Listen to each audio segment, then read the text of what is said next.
Aloha kakahia kakako. It's been a little while, but mahalo for joining us this morning for our Halavai Kumau o ke kumike ho'okahua Hawaii o ke ana koleana ho'okipa o Hawaii. Today is Monday, May 20th, 2024. It is 8:34 a.m.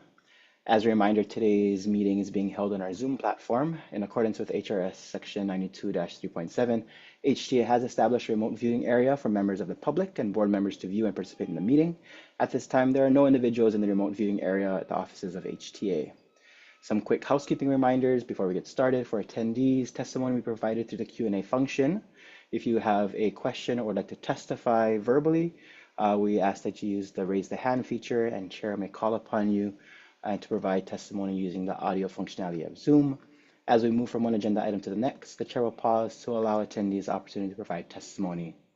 At this time, we'll be conducting the roll call for this morning's meeting. As I call your name, members, please unmute your microphone, confirm your presence, and also identify if there are any other persons that may be with you at this time. Chair Mahina Paishan.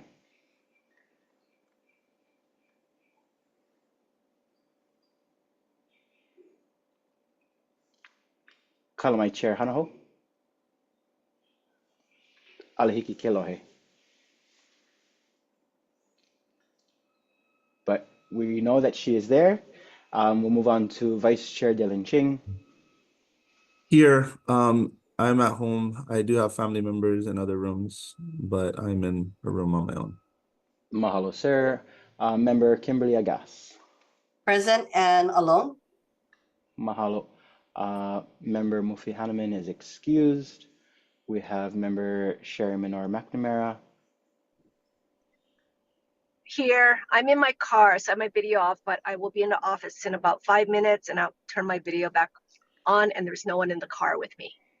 Mahalo, drive safely. And member Sig Zane. Aloha, present, and I'm alone. Mahalo, and also recognizing the attendance of Chair Mufi Haneman. Aloha, sir. Also with us this morning, we have guest presenters and panelists, Julie Morikawa from Climb High, Becky Soon and Kanoi Takitani Puahi from Solutions Pacific Hawaii. Ryan Shibuya might be joining us from Ward Research, Tyler Gomes, and John Pio from Kilohana. In the event that there is a matter that requires a vote, we'll conduct a roll call vote. Mahalo, Chair, back over to you. Mahalo, Maka. Can you hear me now? Thank you. Ai, hikino. Mahalo. Aloha kakahiaka yakakua. Let's call this meeting, Ho'okahua Hawaii Standing Committee meeting to order today, 20th of May at 8:30 a.m. or let's see, 8:37 a.m. Welcome, members. Now I'll turn it back to you, Maka, for our opening vehena. Mahalo. Ai, hikino. Some of us might be familiar with this pule, oli, e ho mai. E ho mai kai ke mai luna mai e o na mea huna no e o na mele. E ho mai, e ho mai, e ho mai e ho mai kai ke mai luna mai e o na mea huna no e o na mele. E ho mai, e ho mai, e ho mai e ho mai kai ke mai luna mai e o na mea huna no e o na mele. E ho mai, e ho mai, e ho mai e. Mahalo, Chair.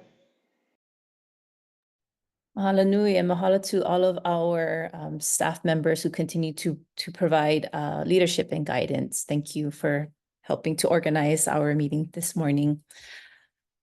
Moving on to item number 3, approval of minutes of the November 21st, 2023 Ho'okahua Hawaii committee meeting. Do I have a motion to approve the minutes? Motion. Thank you, Vice Chair Ching. Do I have a second? Second. Thank you, Member Hanneman. All in favor, or is there any discussion? Any discussion? Okay, seeing none. All in favor? Aye. Aye. Aye, mahalo. Maka, does this also require a roll call vote? I think that's my kai. Mahalo, Chair. Okay, mahalo nui. Thank you, everyone. Moving on to item number 4, ho'ike kuka ho'oholo no ka ho'omahele hou ana o ka mo'ohelu kala. Fiscal year 2024 presentation, discussion, and or action on fiscal year 2024 budget reallocations. And who will be providing the presentation this morning?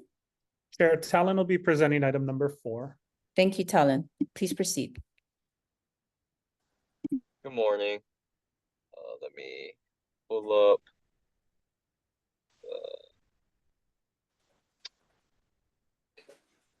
Sorry, I'm just trying to pull up Talon, the while you do that, Chair, Mhm. if I might, just want to make everyone aware, the Budget and Finance and Convention Center Committee saw these same budget reallocation requests and did recommend to approve them at the BFCC meeting late last week. And so I just want to make everybody aware that it's been through that committee, and at I believe Chair Arakawa's request, these budget reallocations will move through the committees as well. And then for full board, I think is the plan. But just for your awareness. Thanks.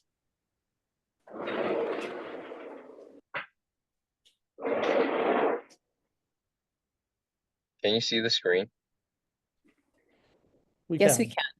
Mahalo. Nice. Okay. I'm doing it off of my phone right now. Okay, so to give a little background, what I needed to do this year was to balance the budget because at the end of fiscal year 23, if everyone remembers, our ARPA funds were clawed back by Budget and Finance on. So any unspent funds as of June 30th, 2023 were returned to Budget and Finance. And as a part of that decision, Budget and Finance agreed to provide HTA $16 million from the governor's appropriation that was provided as a part of Act 164. And as also part of that, what we had by all calendar year 23 that were initially to be funds, then identify those payments that would need to now be paid with our fiscal year 2024 budgets. For the most part, I captured all of that, but then there was a couple of payments that fell through the cracks. And so now most of the funds are coming from the DMAP programs that were not implemented. And instead of doing the implementation, we conducted a study at the end of the year to let's see, to determine to which extent the DMAP actions were accomplished and then plan for the next iteration of DMAPs. So we have about $1 million coming from planning, and then we're going to bring that over. We're going to reallocate those funds, sorry for all the screen movements, reallocate those funds to destination management, branding, and then also HCC marketing. I don't know if Caroline wants to chime in at all to provide a little more background for that.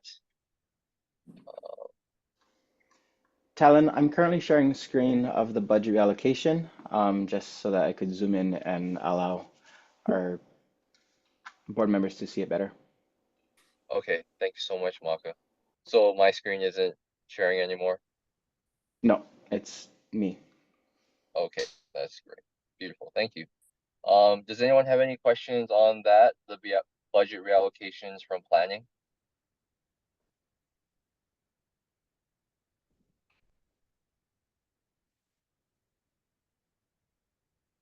Okay, and then let's see.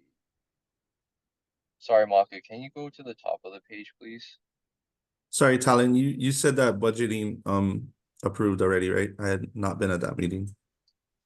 They, what's the exact words? They adopted the recommendation. I think that was, but yes, they did approve Yeah. all of these budget reallocations, correct? Thank But you. then I believe that the full board will approve the actual allocations at the end. Sure. Yeah, excuse me, this is Dave Arakawa. I'm not a voting member, but usually this goes through this committee first, the committee that has this kuleana first. You guys approve, and then budget recommends approval of your approval. But because of the timing of the meetings, the presentation was made to the budget committee first. But we honor, if you folks want to change it, the budget committee will honor your request, because this is really your committee's kuleana. So thank you. Thank you. Thank you, Member Arakawa. If I may I ask, you being as chair of the Budget and Finance Committee, Member Arakawa, are you able, or if you or Talon would be able just to walk through any of the major variances from last fiscal year to this fiscal year, and maybe share just high level the rationale for any of those changes, either plus or minus? Okay, Talon can do it, but the bottom line is that some of the subtractions or some of the funding that was taken away from some of these programs was covered. Kalani did a good explanation of that. Was covered in the in other contracts that you folks already have, right? And so it wasn't as if we were shorted. I don't think we were shorted any major contracts. So Kalani can explain how that happened. He explained in our meeting how that happened. So Kalani. Yeah, thanks, Chair, or chairs plural. Yeah, so in essence, when the contract was for Kilohana was executed in August of 2023, Talon and the team put in a placeholder encumbrance, and it held money in certain BLIs. And so once the contract got finalized and we had good clarity and fidelity in which programs were going to be in the final contract, these budget reallocations essentially allow us to move the money into the right BLIs so that it's accurately recorded to the correct budget line item. There are some line items just from a timing perspective that were not implemented, and so they ended up in the Kilohana contract and vice versa. And so essentially the biggest chunk of this, though, is to make sure Kilohana's total encumbrance of fiscal 24-year funds is in the right BLI. So we have an accurate recording of where it was spent. And this chart accurately reports where the money will be spent. Correct. Yeah. Thank you. Members, I have more questions, but I'd like to make sure that everyone, all the members on this committee have an opportunity to raise any questions, if there are any.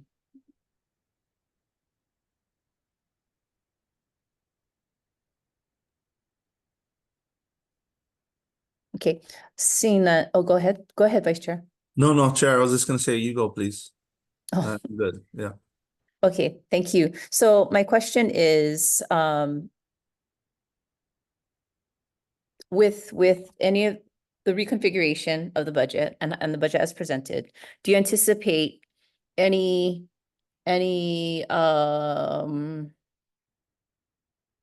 challenges, any perceptions of budget cuts that might have significant effect on programming, destination stewardship management activities? So I'd like to hear definitely from Kalani and Caroline, what your opinion is, what your perspective is. I just want us to know as a committee, if we anticipate that there's going to be, challenges that are going to be felt, that's going to land upon some of our community partners, and some of the actions that we've been taking, then I rather us know openly, so that we can have a productive conversation. Thank you. Chair, I'll jump in. The short answer is no. For example, like some of the reallocations from what are the DMAP line items, for example, are already fully funded through the existing DMAP contract through August of 2024. So there's no material impact to DMAP implementation, for example. And all of Kilohana's scope is fully funded and encumbered through the fiscal year. So in my review of this, no, there's no meaningful impacts in fiscal 24. Also just noting that, you know, we're at the tail end of the fiscal year, and so it's next month. But no, everything is fully funded and covered from my perspective. Thanks. Thank you. Caroline, anything to add? No, Kalani covered it well. Yeah, no impact for 2024, fiscal year 2024 budget. Thank you. Chair Hanneman, do you have any thoughts that you wish to offer?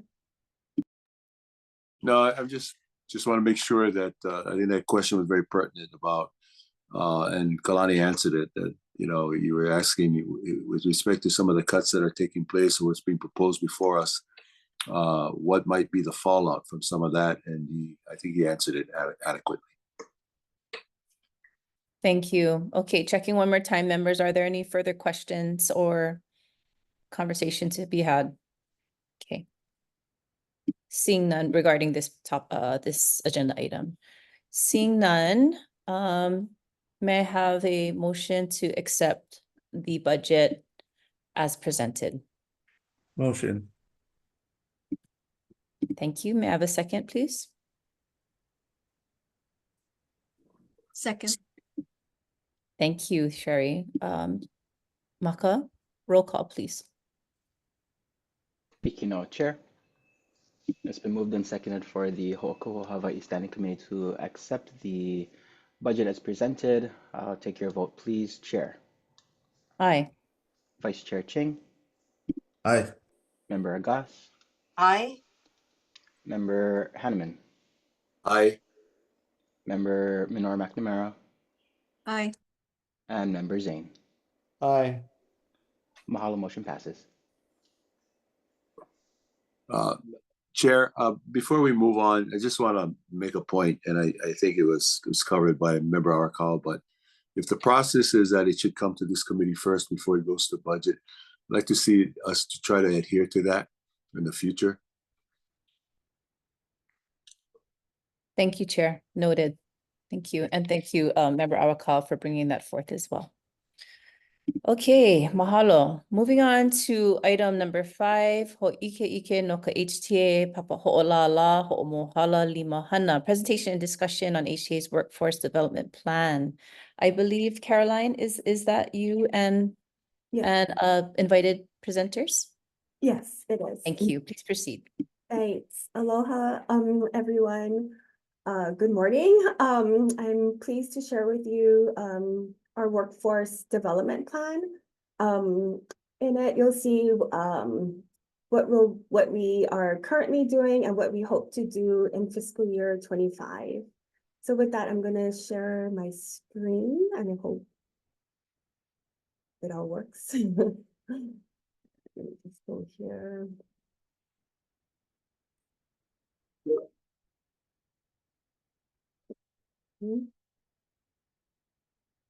Sorry.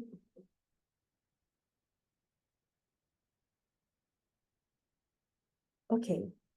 I just want to make sure everyone can see this. I can't see anyone, so Maka, can you let me know?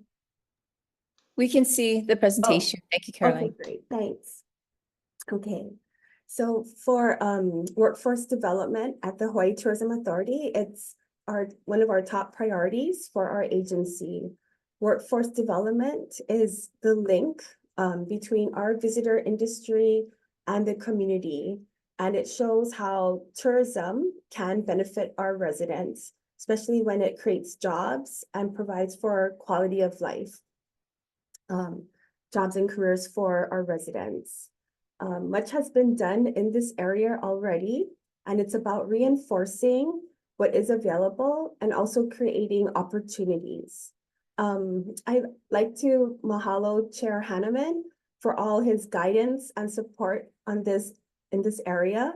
And I appreciate all of his ideas And yeah, looking forward to moving this area forward.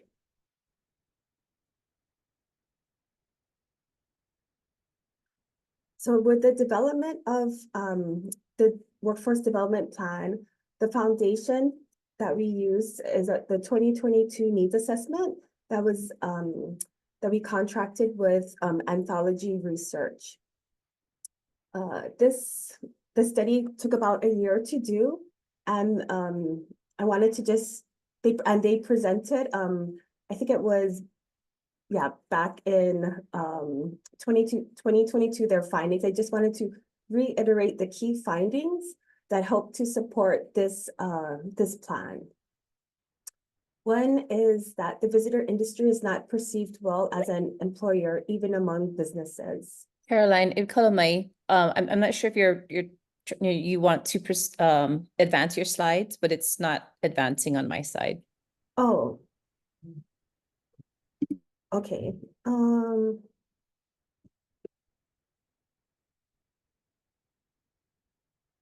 Sorry about that. Is it in presentation mode? No, it is not. Okay. But we are on slide 2 now. How about now? Is it in? Yep. Hold it. Oh.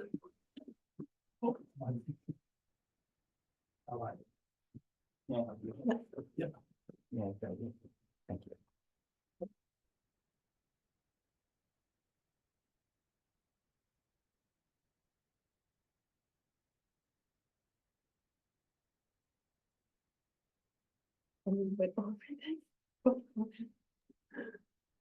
Perfect. We can see good now. Thanks. Okay, thanks. Thanks, Maka, for being right next door.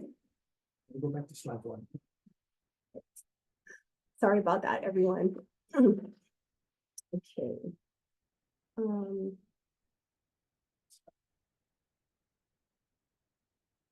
And my notes are missing, so. Okay. Oh, here we go. Okay.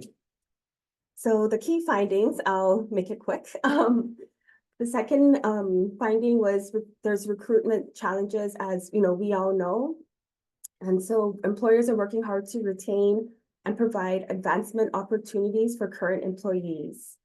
Retention of existing employees, more than half of the employers reported difficulty in retaining entry-level, supervisor, and middle management employees.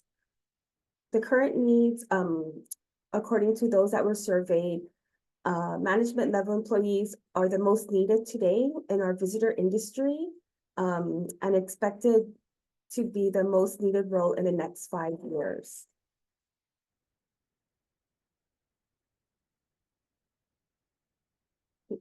There's also a high demand over the next 3 to 5 years for all types of roles in our visitor industry. Entry-level employees will be needed the most, with 82% of employers indicating this demand. There's also an opportunity to raise the awareness of employers of the various types of workforce training and development programs offered.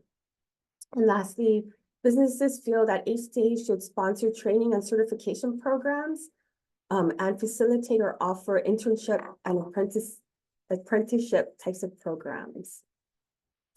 And so with that, based on the needs assessment, HTA will focus our efforts over the next 2 years in the following areas: positioning Hawaii visitor industry as a desirable career choice, increasing awareness of and access to existing programs, strengthening the current visitor industry workforce, and lastly, preparing the next generation for a successful career in our visitor industry. And this is in alignment with DBED's workforce strategies. This plan has also been shared with Deputy Director Dane Wicker. So just to provide you a brief overview of what we've done in 2024. One is the Hawaii Tourism Ho'olina Scholarship Program with the University of Hawaii at Manoa. And this is a 4-year scholarship program. So it's 4 years full ride for public school students. This spring, there were 7 scholars that graduated from this program. This program started first with HTA and HLTA's partnership with this program. And I wanted to recognize Didi Hawa, who is one of our destination or brand managers for being part of this program and working with the University of Hawaii. The next area that we— Caroline, if I may, Yes. they've had 2 classes of scholars that have graduated. So Yeah. the 7 scholars reflects this year, but last year, I believe 8 or 9 graduated. So there's been 2 classes that have graduated. Yes. There are 4 scholars in the loop right now so yeah, I just wanted to make sure you correct the slide before you come to the board. There's been 2 graduating classes of scholars. Oh, yeah. 2 graduating classes. Sorry, I was just focusing on 2024 activities, but I'll make note of that. Thanks. And also this past April, Climb High, we partnered with Climb High and their Leadership Exploration Inspiration Program. Julie Morikawa is here today to share more about this program, but just high-level highlights. 920 high schools and college students across the state participated in this program with over 100 businesses. And the purpose of this program is really to inspire our students to want to pursue a career in our visitor industry. We're also looking at creating exploration to hire events this summer, just waiting for approval from the state procurement office. But again, trying to get in front of the high school students, giving them the opportunity to see what it's like to work in the visitor industry, and hopefully they'll be able to get a job this summer. We're also continuing to build relationships and partnerships with the Department of Labor and Industrial Relations, Department of Education, as well as DBED, all in the efforts to move workforce development, specifically tourism workforce development. Lastly, through the support services for destination stewardship contract, Kalani has been working with Kilo Hana in developing tour guide certification curriculum. So these are the major activities that we've done so far this fiscal year. So moving forward, what we're proposing to do is in the area of positioning Hawaii's visitor industry as a desirable career choice, looking at implementing a communication and outreach program, continue to building partnerships with the University of Hawaii's Tim School, the University of Hawaii's Community College System, and other training programs.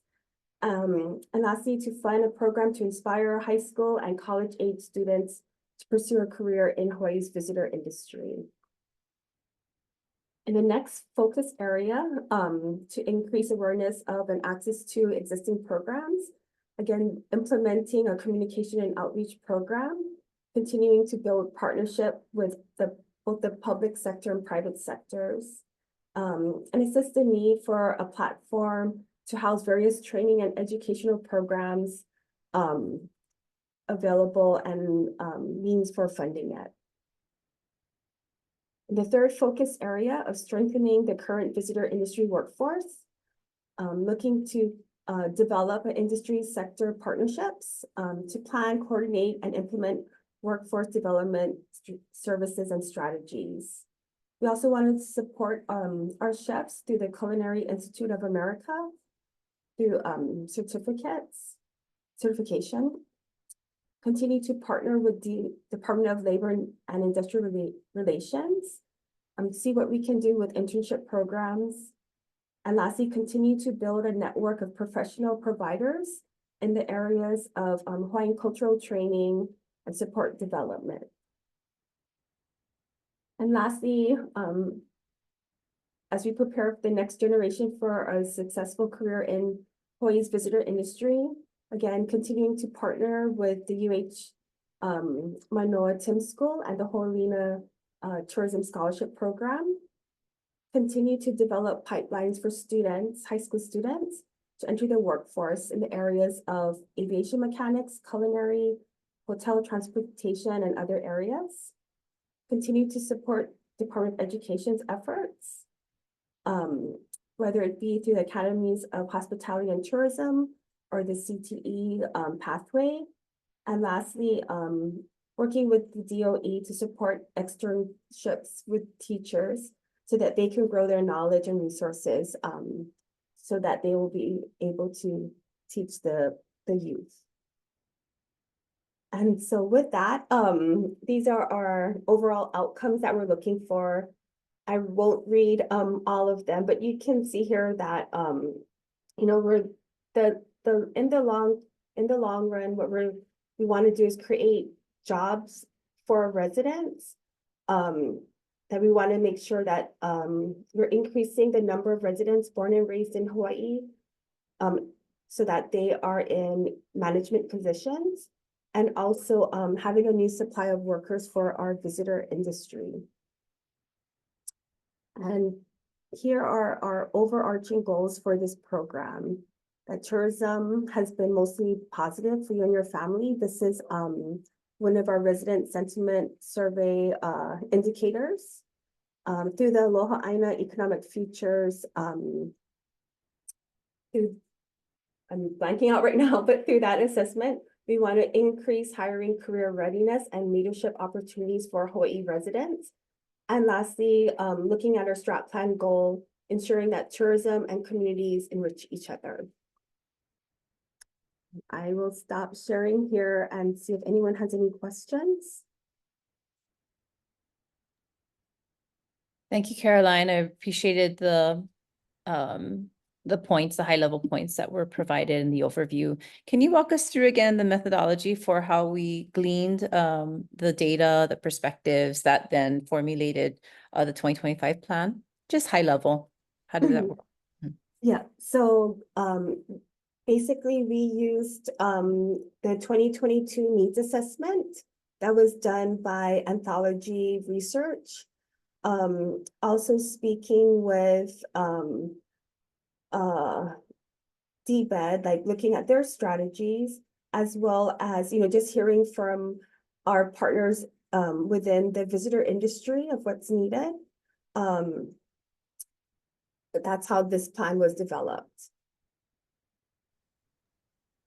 Thank you. Thank you, Caroline.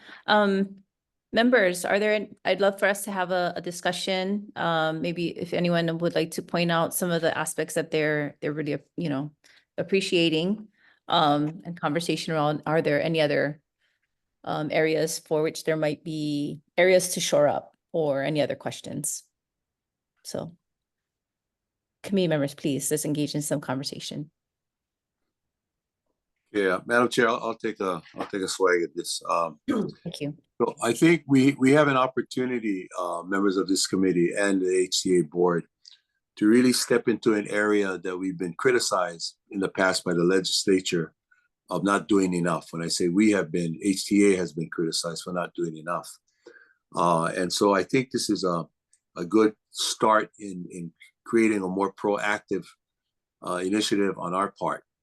And as you see, it really goes beyond just working to shore up workforce shortages in the hotels. I don't want to see that kind of a plan. This plan really talks about the industry as a whole.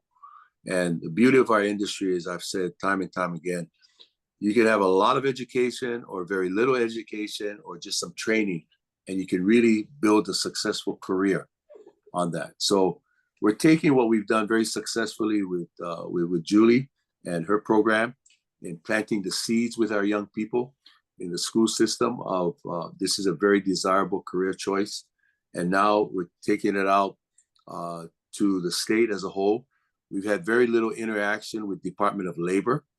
We're still missing on a lot of programs that they administer, largely because labor doesn't have the familiarity with the hospitality industry as it should have.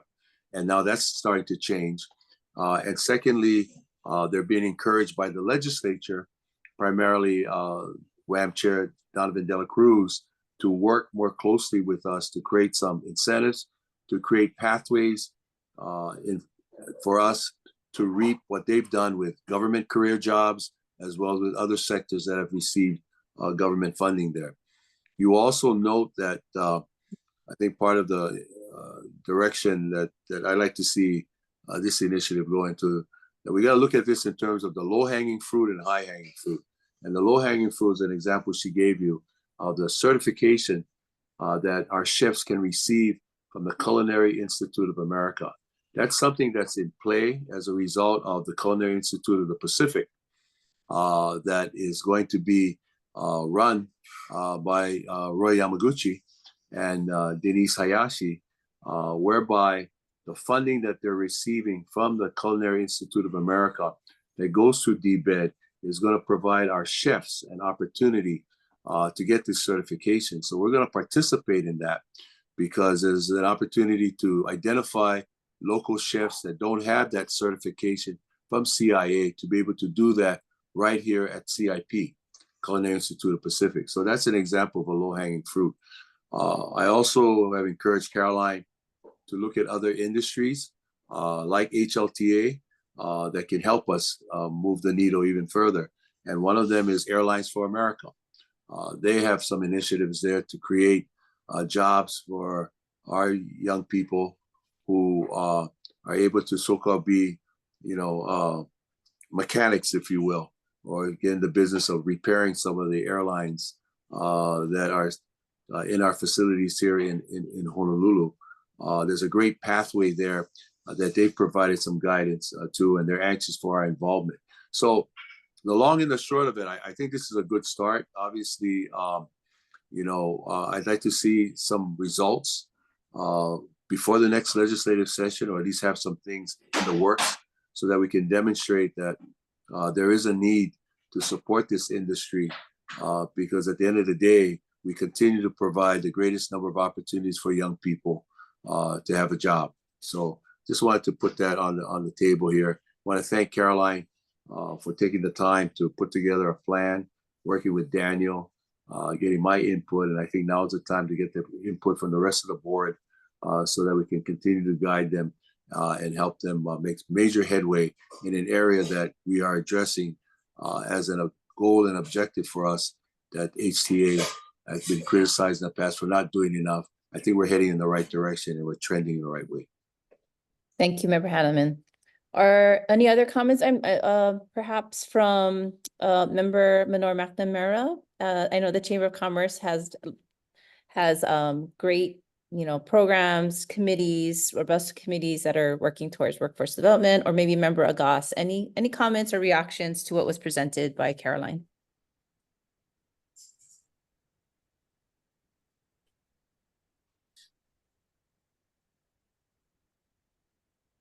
I guess I have one question. Are you getting any funding from the Good Jobs Initiative?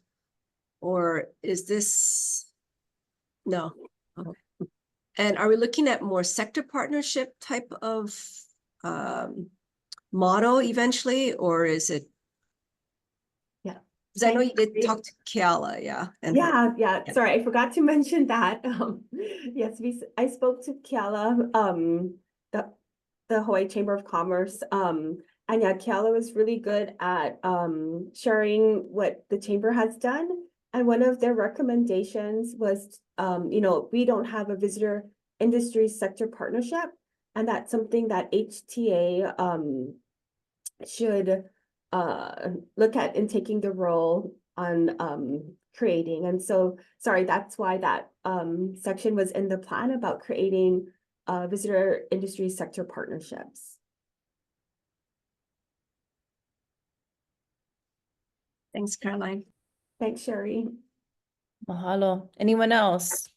Vice Chair Ching, do you have any comments about, building up a workforce as related to the food industry, hospitality industry, restaurants as well?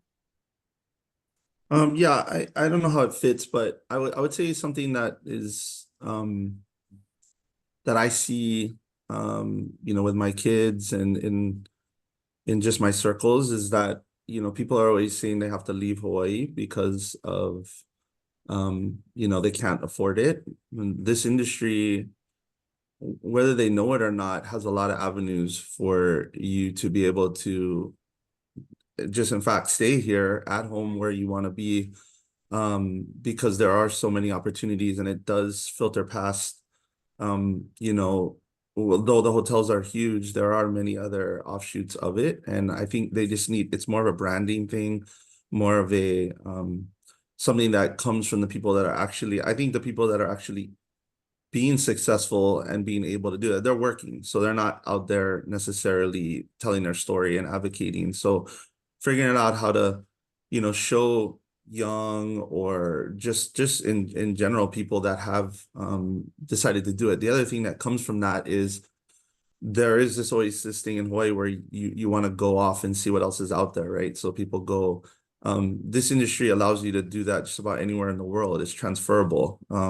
You know, where you can go somewhere else, and hospitality visitor industry is something that, you know, it can take you around the world. So I think marketing of, you know, some of the benefits of this industry outside of just, you know, it's a job and it's our big, you know, economic mover. And I think a lot of people see it as a necessary evil, but I think if you see it more as an opportunity and a way for you to get a lot of the things that you want, when you're looking for a life or a career. So I think it's like a really like a rebranding or a branding of the industry and its diversity. Thank you, Member Ching. I wholeheartedly agree with your sentiment and your idea to maybe reframe the marketing and certainly program recruitment, right, and the benefits. I have a couple of points I'd like to share. I really like, again, I like how this is segmented. It makes logical sense. It builds upon what you have been working on for a while, Caroline. So thank you. So I have 4 major points. One is, if you can add to your slide, who are all of our major partners, existing partners. And I've glad to glean UH-TIM, DOE, DLIR, Kilohana, of course, Climb High. And so who else? Who are the existing partners? And then who are maybe targeted new partners that we will be targeting in 2025. That's one. Number two,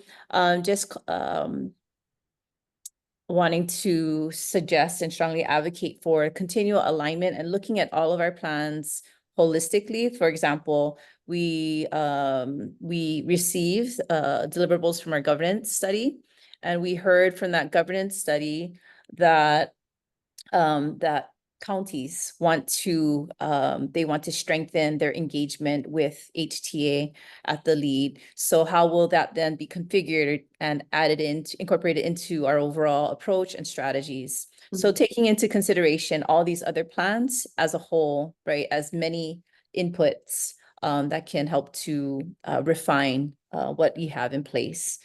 One big one, when I was chair of the Maui Recovery PIG, what we heard, and going over to Maui with you and Kalani and others, we heard that folks are also wanting, and in other conversations, that they're wanting to refresh, they want new products, right? They want to be able to pivot. Some folks are saying those who are who offer product or experiences, for example, they would like to pivot. However, that might have greater effect or market. However, needing support. So if we can also think about how workforce training will then support a refresh of products, the offering of new products. Chair Hanneman helped to launch, was the lead at launching Makakau Maui, and we've heard that time and time again. And then finally, my last item I want to really strongly advocate for, if we can just emphasize that we want to continue to build our programs so that we are creating specific targeted pathways for management positions in all the tiers. But that if that can be called out, I think that is going to add to the reframing from what member or Vice Chair Ching had shared. Got it. Noted, thanks. I'll update it. Thank you. Do you have any final questions for any of the members here, committee members here, Caroline? No, I don't have any. Okay, thank you. Okay, and I'm just checking that we do not require a vote for, this is clearly, this was a presentation and update, correct? Okay. Yes. Well, wonderful job. Thank you so much, Caroline, and all those that are a part of your team to support. Yes, Member Hanneman. Yes, I just wanted to also apprise the committee that I am going to place Caroline on the agenda too of the board, so she can take what she's received today from this committee as the first step, incorporate it so that when she comes before the board, again, it's an opportunity again to make our whole board aware of the importance of this goal and objectives that highest chair would like to see, and I'm glad to see the support coming from this committee. It's an area of opportunity now more than ever that I think we can make a difference in. And all the suggestions that came out today, I think is further going to make this an even stronger plan. And from that plan, we're going to execute, and then we're going to demonstrate some results that I think we need to show to our state government partners, and also incentives for the private industry that has been wanting us to get more engaged in this area. I think this is a great opportunity for us to champion this in a major way. Thank you. Thank you, Member Hanneman. Right. So workforce development might be able to include entrepreneurial activities, right? And that's what I was referring to when it comes to new product development, refreshing product. I am very aware that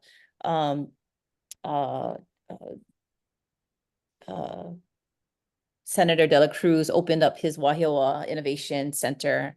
And so just leveraging, right, all of these county and state programs and facilities, I think is only gonna benefit all of us. Thank you, everyone.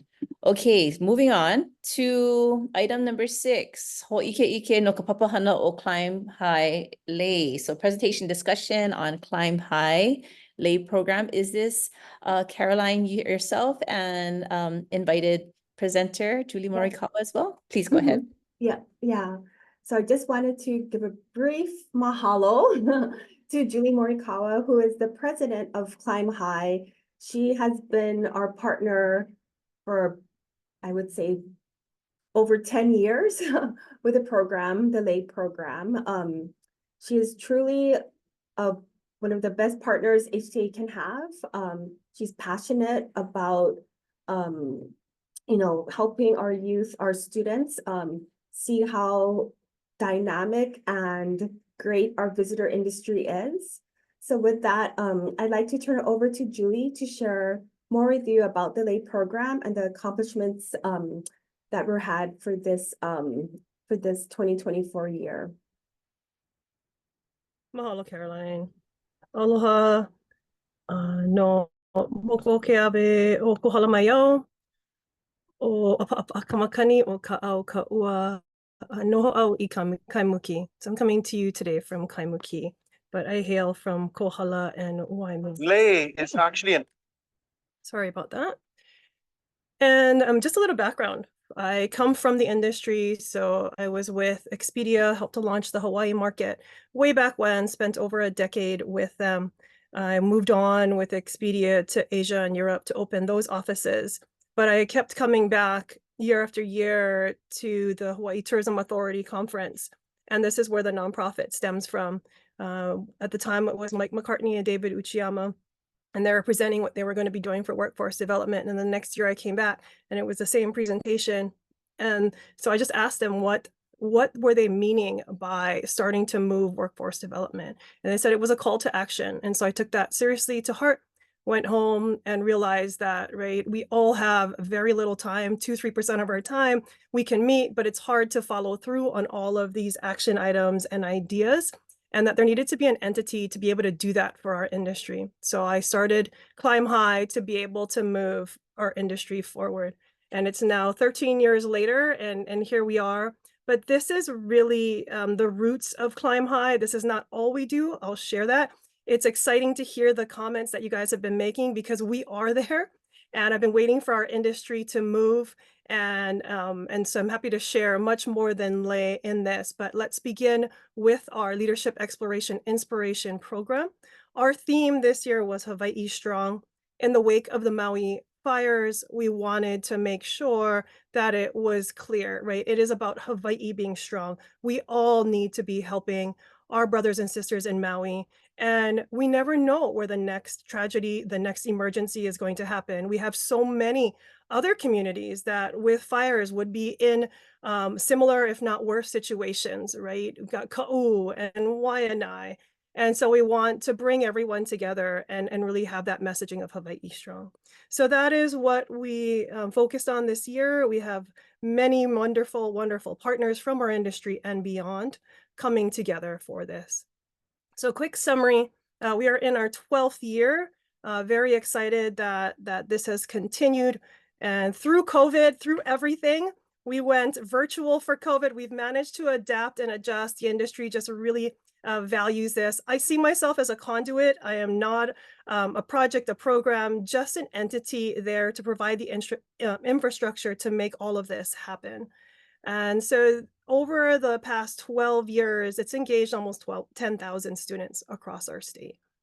A quick summary of how the day works is that it's a day-long event for the islands of Oahu, Maui, and Kauai.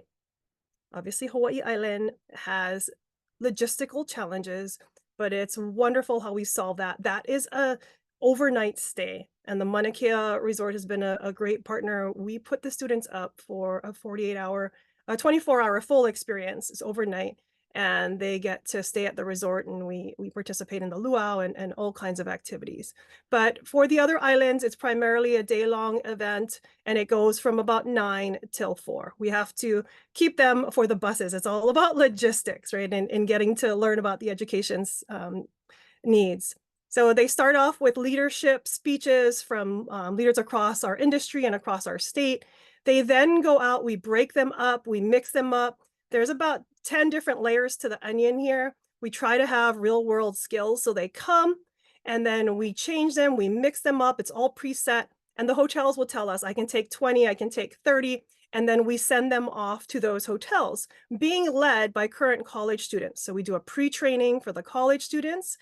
This is built into curriculum for college courses as well. Each island has a school. Oahu, it's Chaminade. Maui, it's Maui College. Kauai is Kauai Community College. And Hawaii Island is Hawaii Community College. So students get credit for this as well as volunteer hours. So they're helping us take these students out to the different locations. This is the hotel's chance. They have them captive for about 3 hours. They feed them lunch, they do dining etiquette, and they get to expose them to the vast number of careers. Then we bring them back for what we call an exposure fair. And there are over, depending on the location, 70, 60, 50 businesses all waiting to meet them. And we do this in a speed dating style. So they get to roam around and decide who they want to chat with, and then boom, they need to sit for 5 minutes. And we do this rotation for that time frame. And then we end with our closing, bringing it back together. And we love it. All the kids look forward to it, our awards. And so we utilize lots of the businesses will donate an activity. Waikai donated this year. The award was for a person and 6 of their friends. Alaska Airlines donates airfare. And so we give it to students that have stood out throughout the day. So we have the businesses watching, looking, and we take their feedback, and then we honor students that are exhibiting the leadership skills. So this year's event, I've got the dates on the left-hand side, when we did them and where we did them. This is always subject to our industry. We try to do it in the shoulder when they have availability. We never can choose. It's whenever there's space. And so these are the dates across April that we did them on all of the islands. And the just kind of mentioning the support from HTA was over 99,000. In total, we had over 1,000 participants because we need to include the educators as well in the numbers. And so because the hotels will tell us 30, 20, right? We need to make sure that the teachers are included. So we have to leave that room to be able to feed and take the teachers. So in total, there's over 1,005 participants this year. All of the schools across, public schools across our state are invited. And there are 52 that attended this past event. If you're looking at the DOE numbers, there's 42 high schools in the DOE. So why do we have 52? Because there's charters and others that attend, and the colleges. And then the exposure fair totals, we had 129 businesses and over 45 hotels helped us to host. When I talked about that middle portion, they're the ones that helped us to host. So I know this deck is distributed. I'm not going to go through all of this. I wanted you to just kind of see that visibility around, the numbers and each island and how we do it. And so that everything is broken down here. I gave you the summary, but you can see by individual island how it works. And as I mentioned, the only reason Hawaii Island's number of businesses is so small is because we do it as an overnight stay and we integrate those businesses into curriculum.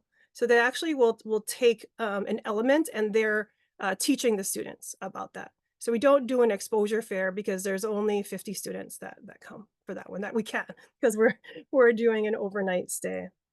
But a quick glimpse at the wonderful leaders. I couldn't fit everyone in here, so I just want to make sure that Senator Richards doesn't feel left out and Jimmy Tokioka does not feel left out. But just to show you, it's wonderfully attended. And mahalo to Mufi, he put together a wonderful closing remark for the event that all of the students got to hear. But lots and lots of love for our haumana. And so I just want to share this quick overview.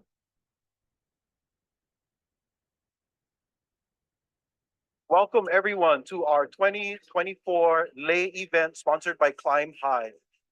LAY is actually an acronym for leadership, exploration, and inspiration. And we have the awesome job of inspiring all of you. I don't want any one of you to ever feel like you have to leave Hawaii because there's a lack of opportunity. Thank you for fighting to find a job here.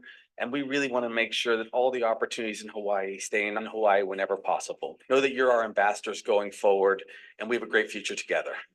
I thought we were just going to take a tour around, but I never really expected to go in the back in the offices where they work, the environment. And it gave me more confidence that I could get a job here and work my way up. So the actual opportunity is to network with the people around you, along with the HR staff here at the hotel that also know more people than you. And it's a really good way to set up your future. It's not just working in a hotel. You want to be running the hotel. That's setting your goals high. Don't be afraid to climb high and do amazing things. What the team here has put before you folks is unbelievable. It's an opportunity of a lifetime because you guys are in the right place at the right time. We never had these opportunities where sponsors would put programs together like this so that we could educate all of you on what lies next to you. It was successful. We did a lot of work towards the semester. We reached out to a lot of the vendors. We reached out to Fairmont, Kealani. They were gracious enough to lend us their spaces. We always do this for the high school students to give them a path for them to grow. Those 5-minute bursts to just talk to the company and get to know them is a really good way to do a career fair. Put a little more pressure on, trying to come up with questions and just use that whole time to your advantage. But I like that. When you get these opportunities to find multiple different options for a job, you gotta just grab that. Just to have an idea of what are all the different jobs out there would have made my high school experience so much more powerful. So take complete advantage of the relationship that you built.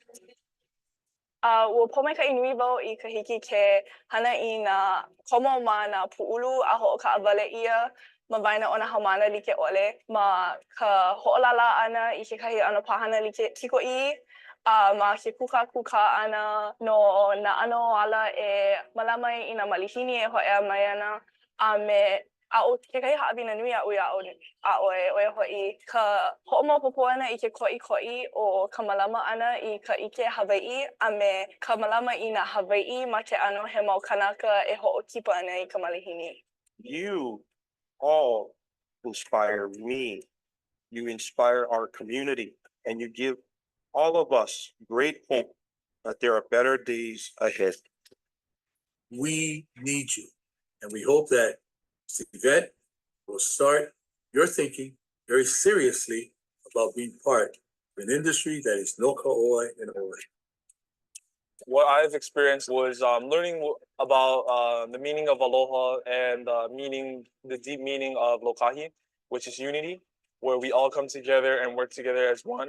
I've come into this room full of like a bunch of strangers, people I don't know, and then by the end of the day, I feel super connected to all of them. I feel very lucky to be here. I know many people don't get this opportunity. What I'll take away from this is learning that we are the future, and this is just a stepping stone to get us to where we like go. The youth is important, so we need to expose them to all these different things so that we can keep Hawaii strong.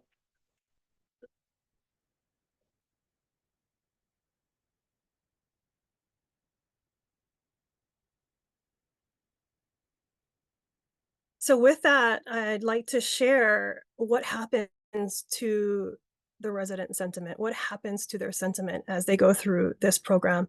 And so we do pre and post surveys. I've taken the HTA questions, and so we asked them all of that. But to set the stage on this, I just want to give you some background on the makeup of these students. I was asked to do this presentation right after we finished, so I'm still collecting the post surveys. But you can already see there's over 400 responses on this, and so it's a really great great group to be looking at. So the breakdown is on all the islands. The responses are from all of them, with Oahu making up the majority of it because that's the largest. So Oahu's one has over has the 500 plus. In total, it's about 600 attendees, and the other ones are much smaller. Maui is about 200, Kauai 200, and then Hawaii Island is the smallest with everyone accounted for. It's about 80. So the makeup of the responses does include everyone, but primarily Oahu.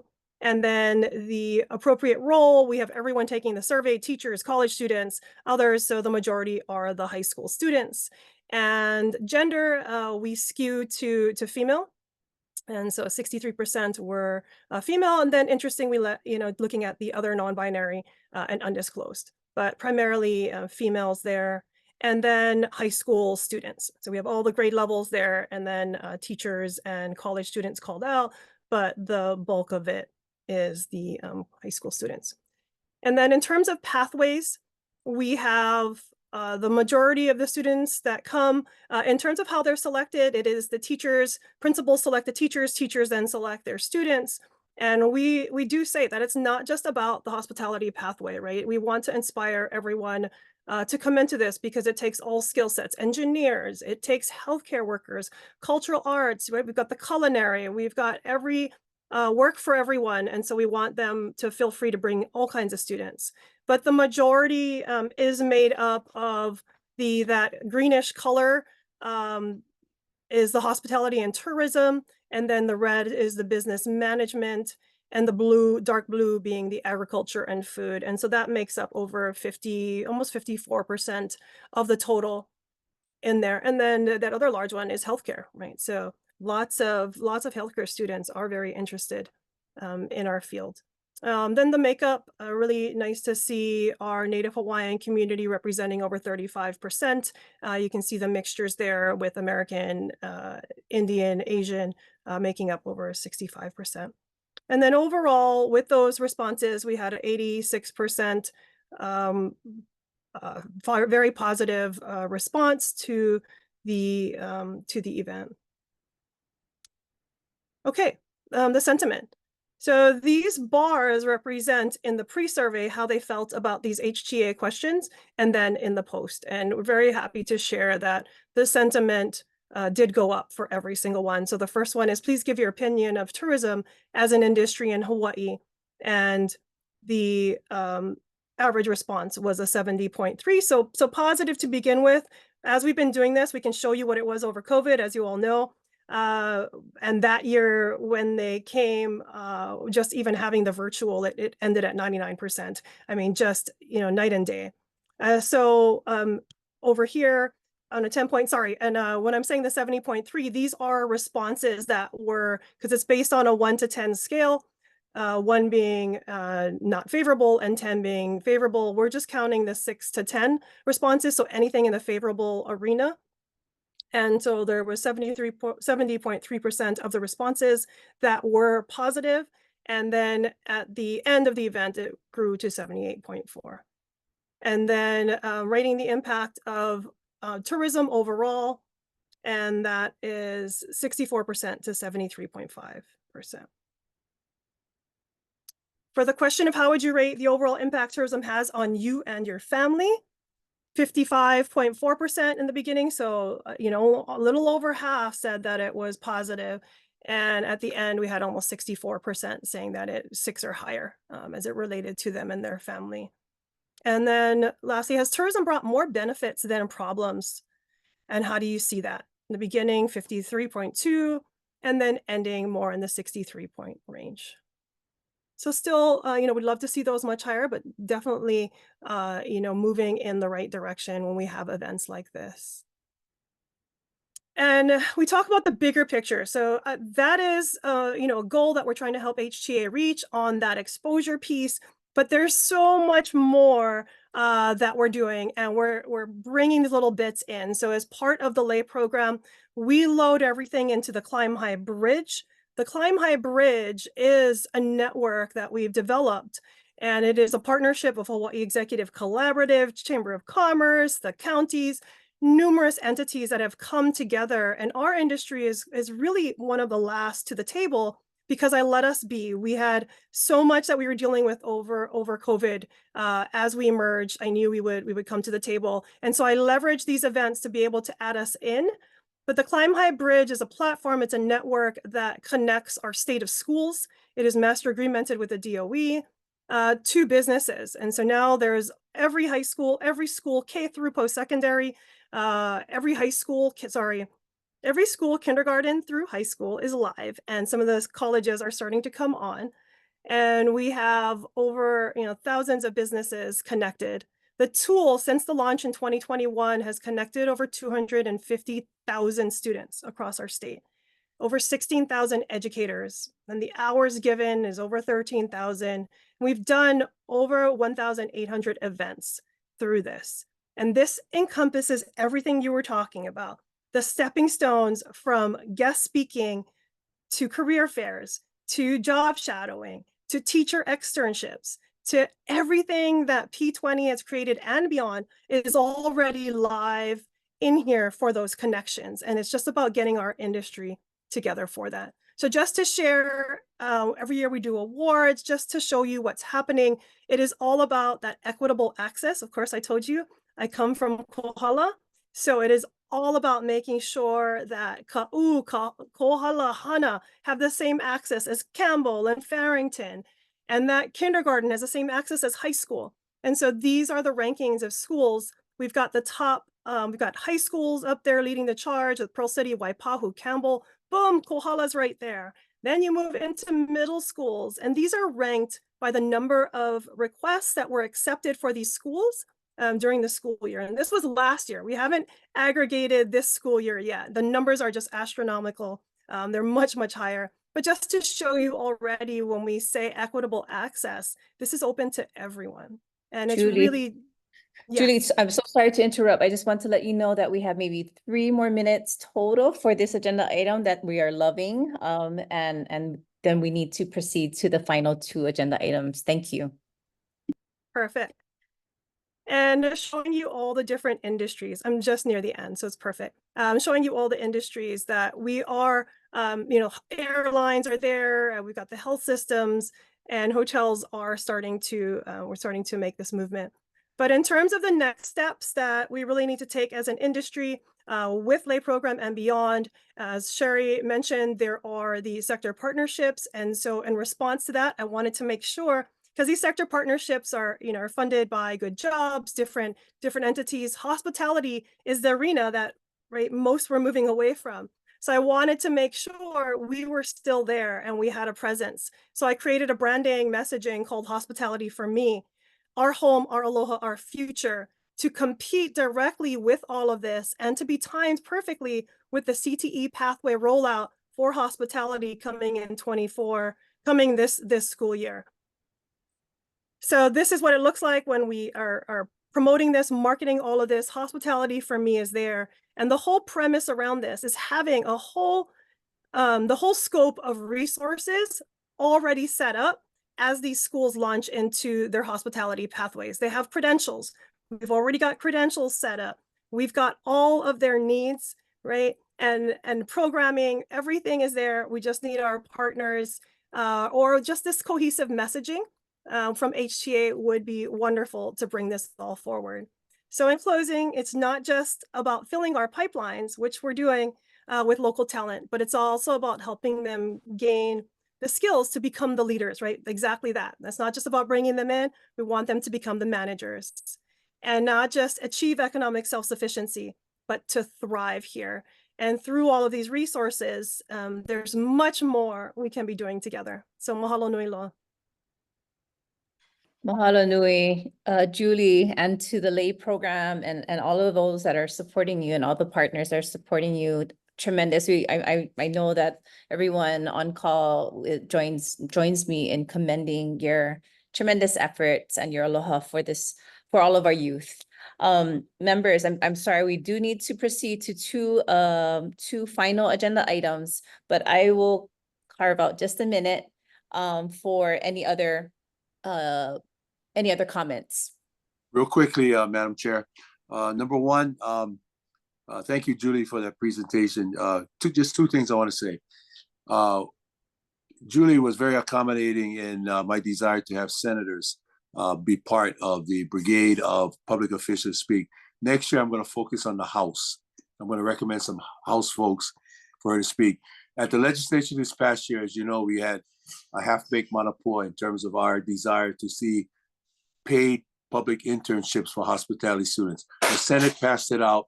The House wanted to defer it for another year. So that's number one. So they'll join the senators that have been going this past year as a result of Julie being able to accommodate them on the schedule. The second thing that I've said to Caroline and also to Julie, I want to see more effort done to get the East Hawaii students involved. Because it's in Kona, obviously it's very easy for those from Kohala through Konawaina and all those schools in Waimea and so forth. But I think we need to have an effort made to get to Hilo High School, Waikea High School, Keao, that side of the island gate. So maybe a thought would be to have a session in Hilo and incorporate our industry stakeholders there. So I thought that might be of interest to you, Madam Chair, since you're from the Big Island, Yes. to see how we can embrace all that. So those are my comments. Thank you again. Thank Hey, you. Kalamai, Muki, just to let you know, the event on the Big Island already includes every single school, including the Olaloa Hawaii schools. The reason we do it on Kohala Coast is so that everyone has and we do it for that overnight period, is so that everyone can get there. So Ka'u, everyone comes in. There's actually a bigger presence from the other side from the east side because there are more schools there. And what we've uncovered is that in putting together the event on the Hilo side is that students didn't want to attend because it wasn't exciting for them. So we want to, again, inspire. So we've created this event already thinking of all of that. Mahalo. Mahalo. Okay, I'll Again, take when I look at the numbers, Julie, you only have 80 from that side of from the Big Island. Okay, you got 200 from Maui. Okay, you got almost 500. So we're not going to debate it today, but that's what I want to see done. I want to see those numbers increase, and I want to see students from that side of the island. Thank you very much. We need to move on, Madam Chair. Yes, thank you, Member Hanneman. Julie, just one final thing. Name one thing that you need from HTA? We're poised and ready, as you can see, to be doing much more than just the exposure. And we'd love to have our industry really take the lead in Hawaii and moving this all forward. We've got the infrastructure in place to do it all. Mahalo. Mahalo nui. Thank you again for your presentation. Okay, members, moving on to item number 7, Nuho Noko'ailike Kilohana contract updates. Caroline, is that yourself and Tyler Gomes from CNHA? Or Kilohana, e kalamai? It's a whole bunch of us, so. Okay, Maikai, I'll go, please proceed, Caroline. Okay, and I know we're pressed for time. And we are extending, members will be staying on until about 10:15 to 10:20. Okay, got it. So our first presentation will be from John Peel, who has been working on the development of the quality assurance program. It's a really exciting program, and this will help us, one, create or raise the level of service being provided to visitors. Two, it's also going to let visitors know, what are the activities, attractions, restaurants, hotels out there that are meeting the standards that we're looking for in a quality, sustainable tourism business. And with that, I'll turn it over to John. I just wanted to thank him again for all his hard work in putting together this program and working with our industry partners, also getting their feedback and for researching all the different types of programs out there and making, with Kilohana, I think this is a really great dynamic program that I think both industry and our community and our visitors will appreciate and look forward to being part of. So with that, I'll turn it over to John. Mahalo, Caroline. I'll go ahead and share screen. There we go. So yes, maybe. I think that's the old presentation. No, this should be the new one. We're gonna hope. So yes, my curator, of course, is the quality assurance. Oh shoot! It is. My apologies, everyone. Do we want to? I can share my screen, and you can. That's, okay. Yeah. Let's do that. Okay. Okay. And you just have to stop sharing. Oh, on it. There we go. My apologies, everyone.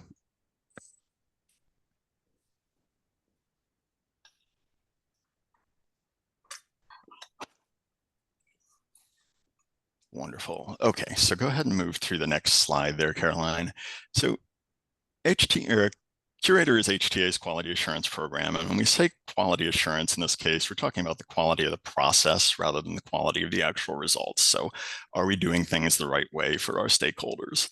The program was imagined and designed as a certification program similar to Qualmarks in New Zealand, which has been the regional leader for about 30 years and one of the original global responsible tourism programs.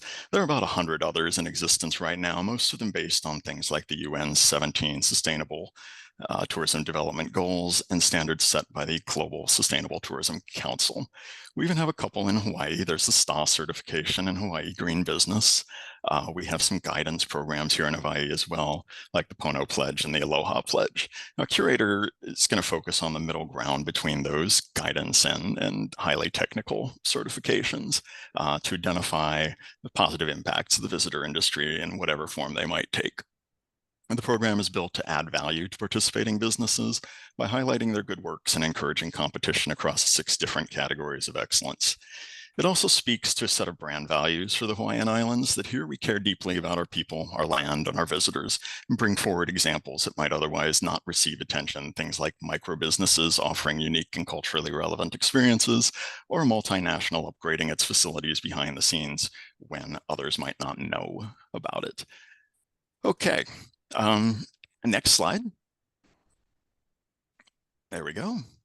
Curator was envisioned by HTA to cover all businesses operating in travel and tourism, and that in itself is unique. This is very likely the most inclusive certification program in the world, to the extent that it actually caused some challenges putting it together. The global accreditation standards currently only cover tours and accommodations, so we set out to design something which has never been done before.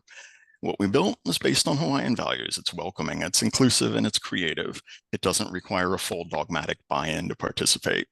A cultural practitioner, for example, may not have an official climate change policy, but they provide a critical service in cultural preservation and deserve to be recognized for that.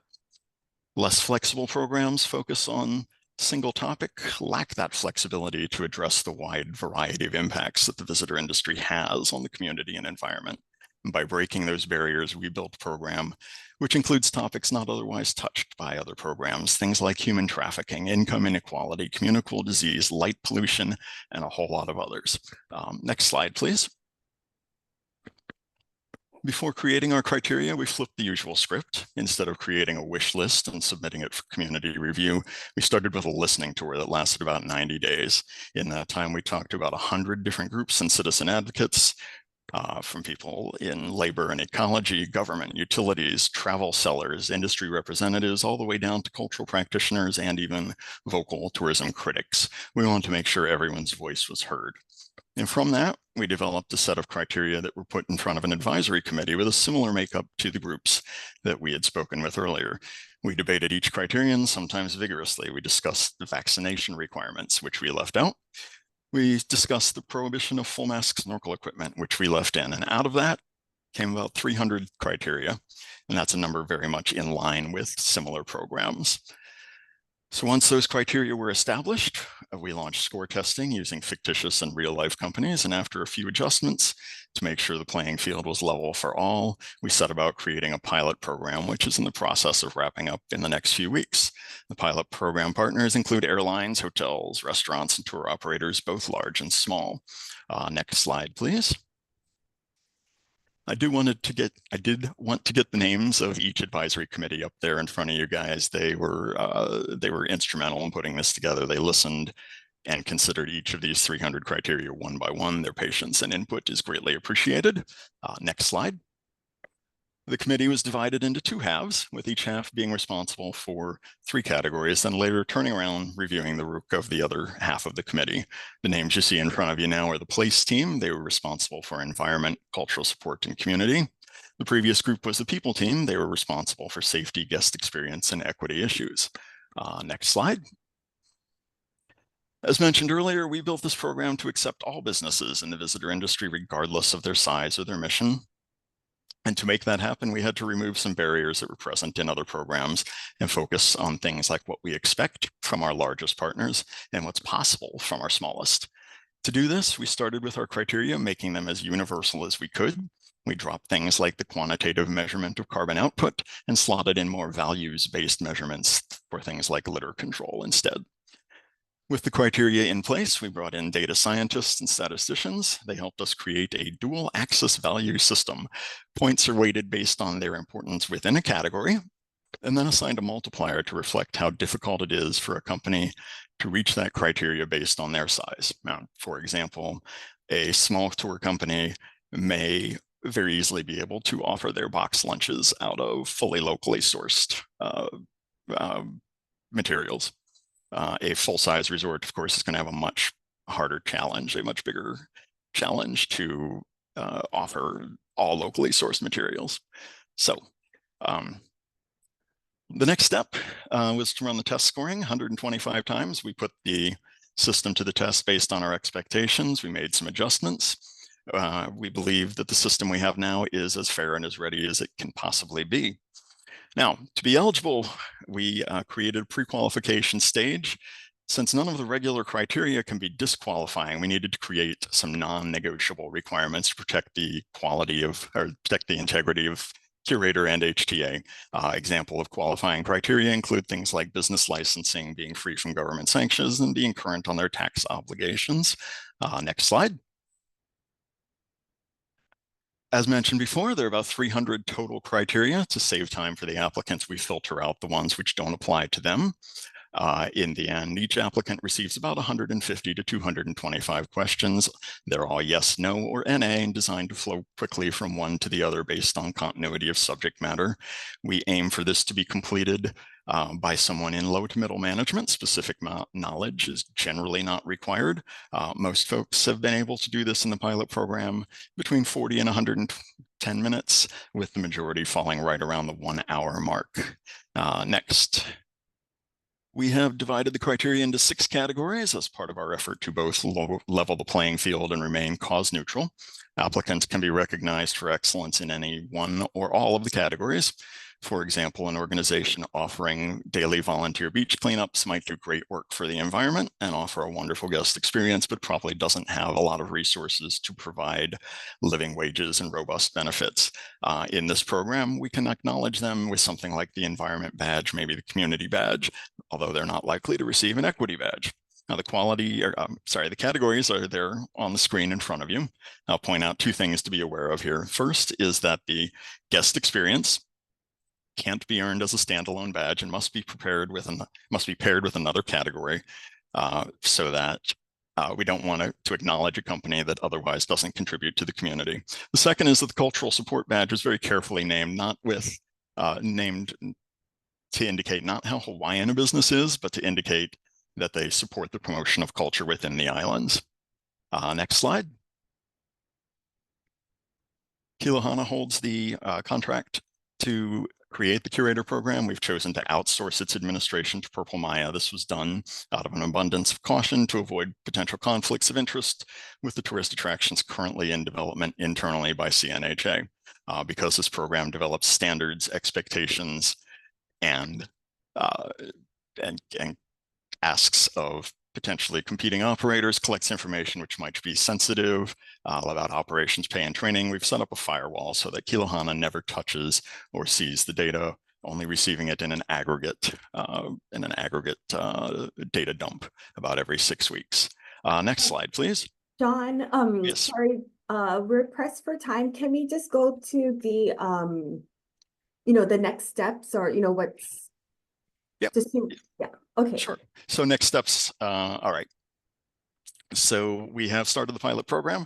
That is underway right now. We're going to take a week or two in between before we launch live. With that, we're going live with local media and trade media. Once we are live and running, we aim to get about 200 participants total this year. Program is funded through the end of 2025. Next slide. That's really it. We hope to become a hub of good news, and we want to strengthen the Hawaiian brand with this program. And with that, I will end the abbreviated presentation, and we can turn it back to the committee.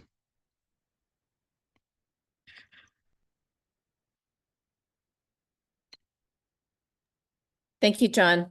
We appreciate your presentation. Let's keep on rolling. Caroline, who is going to be presenting next?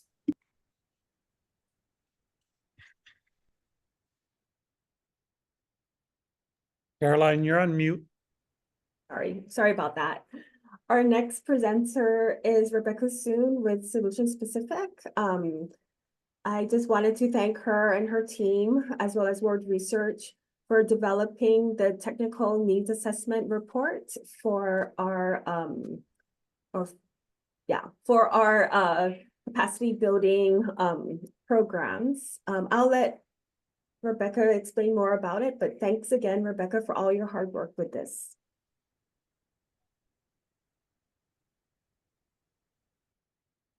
Aloha kakahiaka kako. Mahalo, Rebecca Soon, and I'm here with my colleague, Ryan Shibuya with Word Research as well. He'll be sitting off screen with me in case there's questions that we want to pull him on for. Can everybody see our slide deck, Turning the Tide? Is what you should see on the, okay, wonderful. Thank you so much, Caroline, for the introduction. Mahalo nui, Chair Hanneman, mahalo nui, Chair Paishan, for having us this morning and for allowing us to be part of this work. I'm going to do my best to do as quick of a presentation of it as we can and be open for questions today, but also open just to kuka anytime folks want to have questions or talk more about some of the things that we found. Our team, Solutions Pacific and Word Research, is working with Kilohana on the development of programs to support local businesses and communities with their regenerative goals. And as a part of creating those programs, our research team worked together with Caroline and her team to conduct a needs assessment among businesses, as well as among community organizations that are either working within or wanting to work within the visitor industry. So what you should have in your board packets in front of you, one, you should have a copy of this slide deck, I'm going to go through it as quickly as I can and possibly skip some slides. Just given where we are this morning. And that's going to really just be some very high level takeaways from the full in-depth needs assessment report. The second thing that you should have with you as well is a draft highlights handout. That's really intended as a tool sort of for conversations with community members, with residents, with legislators perhaps. It's a draft right now, but it's intended again to just be a highlight. So both of these are syntheses documents from coming out of the full needs assessment report. One of the things I just kind of wanted to frame the conversation with, hopefully that's advancing. We asked participants to share what their vision of a regenerative future for the visitor industry would look like. And these are some of the things that we heard, really aligning well with HTA's goals around culture, natural resources, circular economies.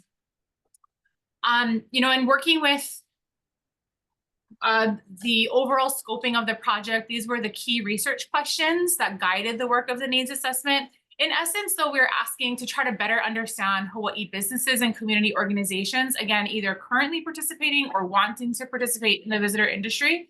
So what were we trying to find out? Barriers, what kinds of supports would be helpful to address those barriers, and then just understanding what Hawaii businesses and organizations see as opportunities. So when working with HTA team, we felt it was really important that we do a robust study. We wanted to be able to have insights that went beyond sort of top level needs and really give us an ability to understand at the segment and sector levels. We were also really looking for insights into a variety of different organizations. So we wanted to both understand local businesses working within traditional visitor lines of business, but we also wanted to talk story and understand the needs of community-based organizations that are perhaps engaging in stewardship of natural resources, perhaps they're facilitating volunteerism opportunities, or perhaps they're engaging with the sector in other ways.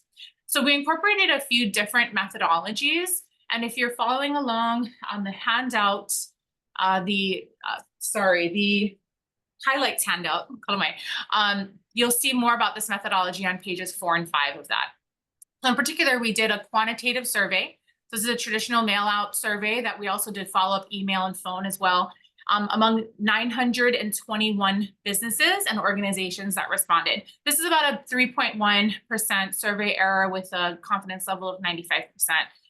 Gave us some really in-depth information that especially went wider and helped us to understand what the key needs are. You can see on the left side of this slide here, sort of a range of business activities that respondents were engaged in.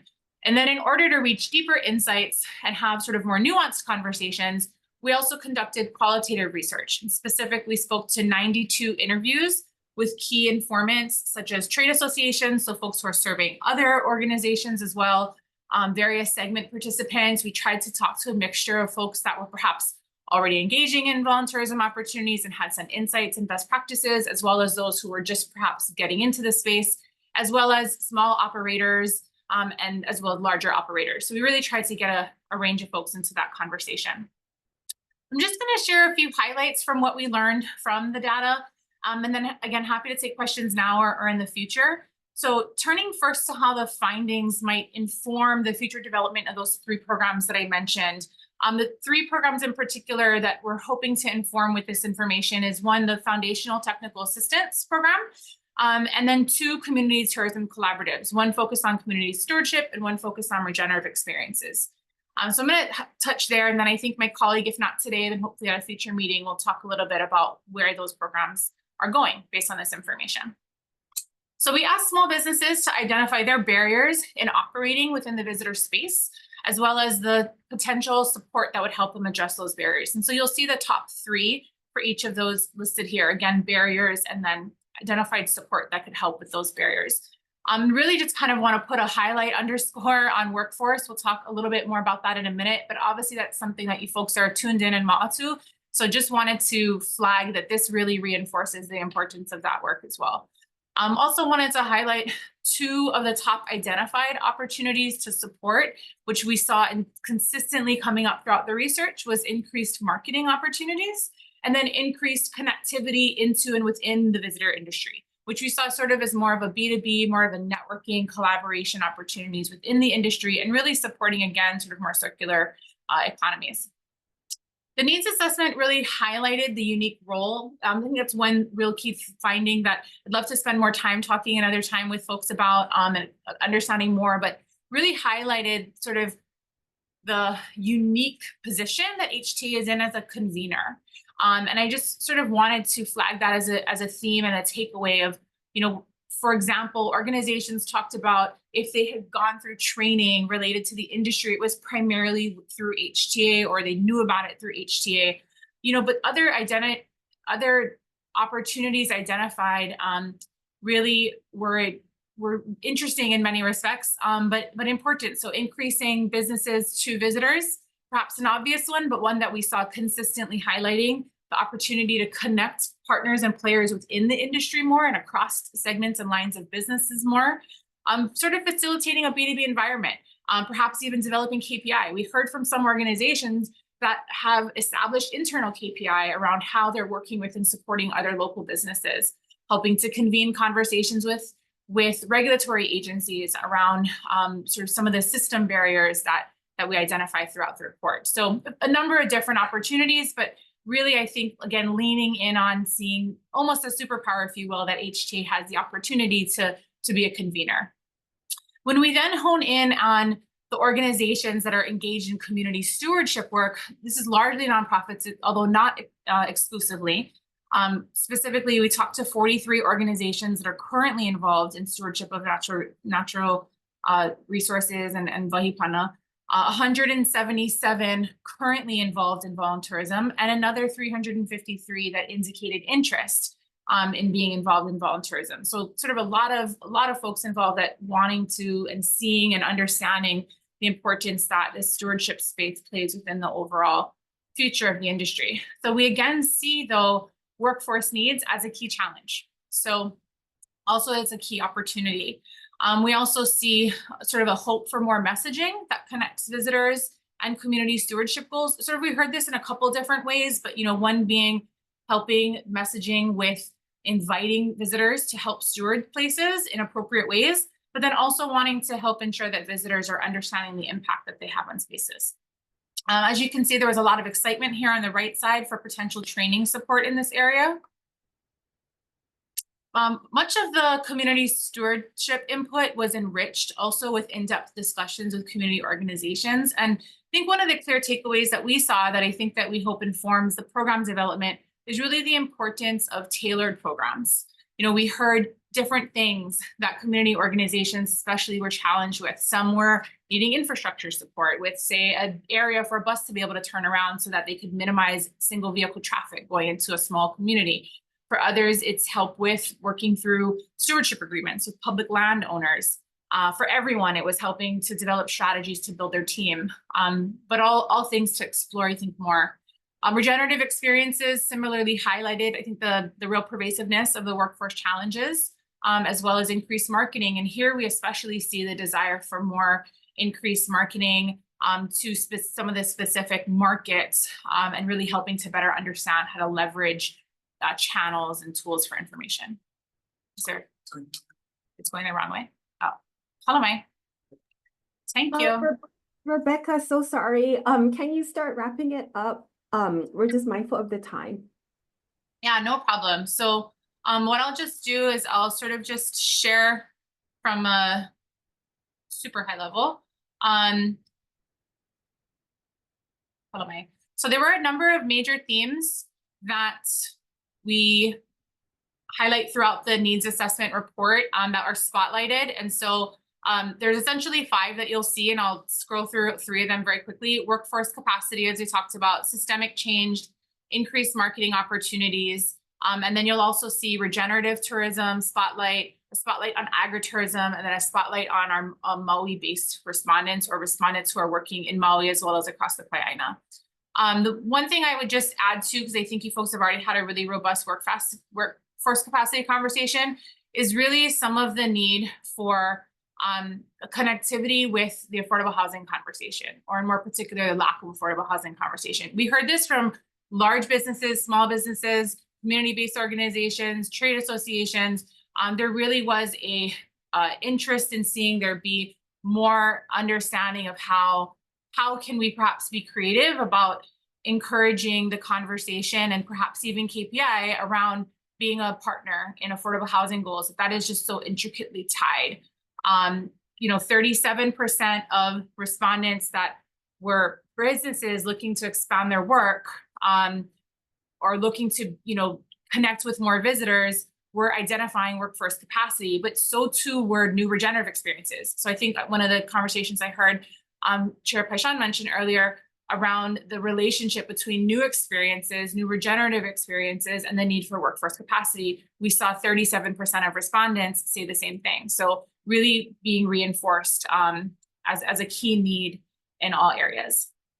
And so I'll skip through these and just sort of close by, I guess, just sharing that I think that the theme that came across to me that was really exciting and hopeful was that survey respondents really did indicate an excitement about being engaged with HTA, really did see themselves as wanting to be partners in this work.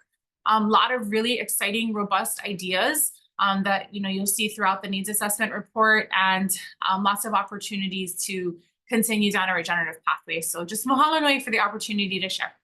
Happy to take questions. Thanks, Rebecca. And I'm sorry I didn't say this in the beginning. So the purpose of this needs assessment is to help build the capacity building and foundational technical assistance, capacity building programs, and the tourism collaboratives, which Kalani is overseeing. So HTA is research-based, right? We want to make sure that we have the data, the information to help build the program. So again, thank you, Rebecca, to you and your team for all your hard work in collecting this data, doing the interviews with industry. And yeah, I think you'll see some amazing programs that Kilohana and Kalani develop.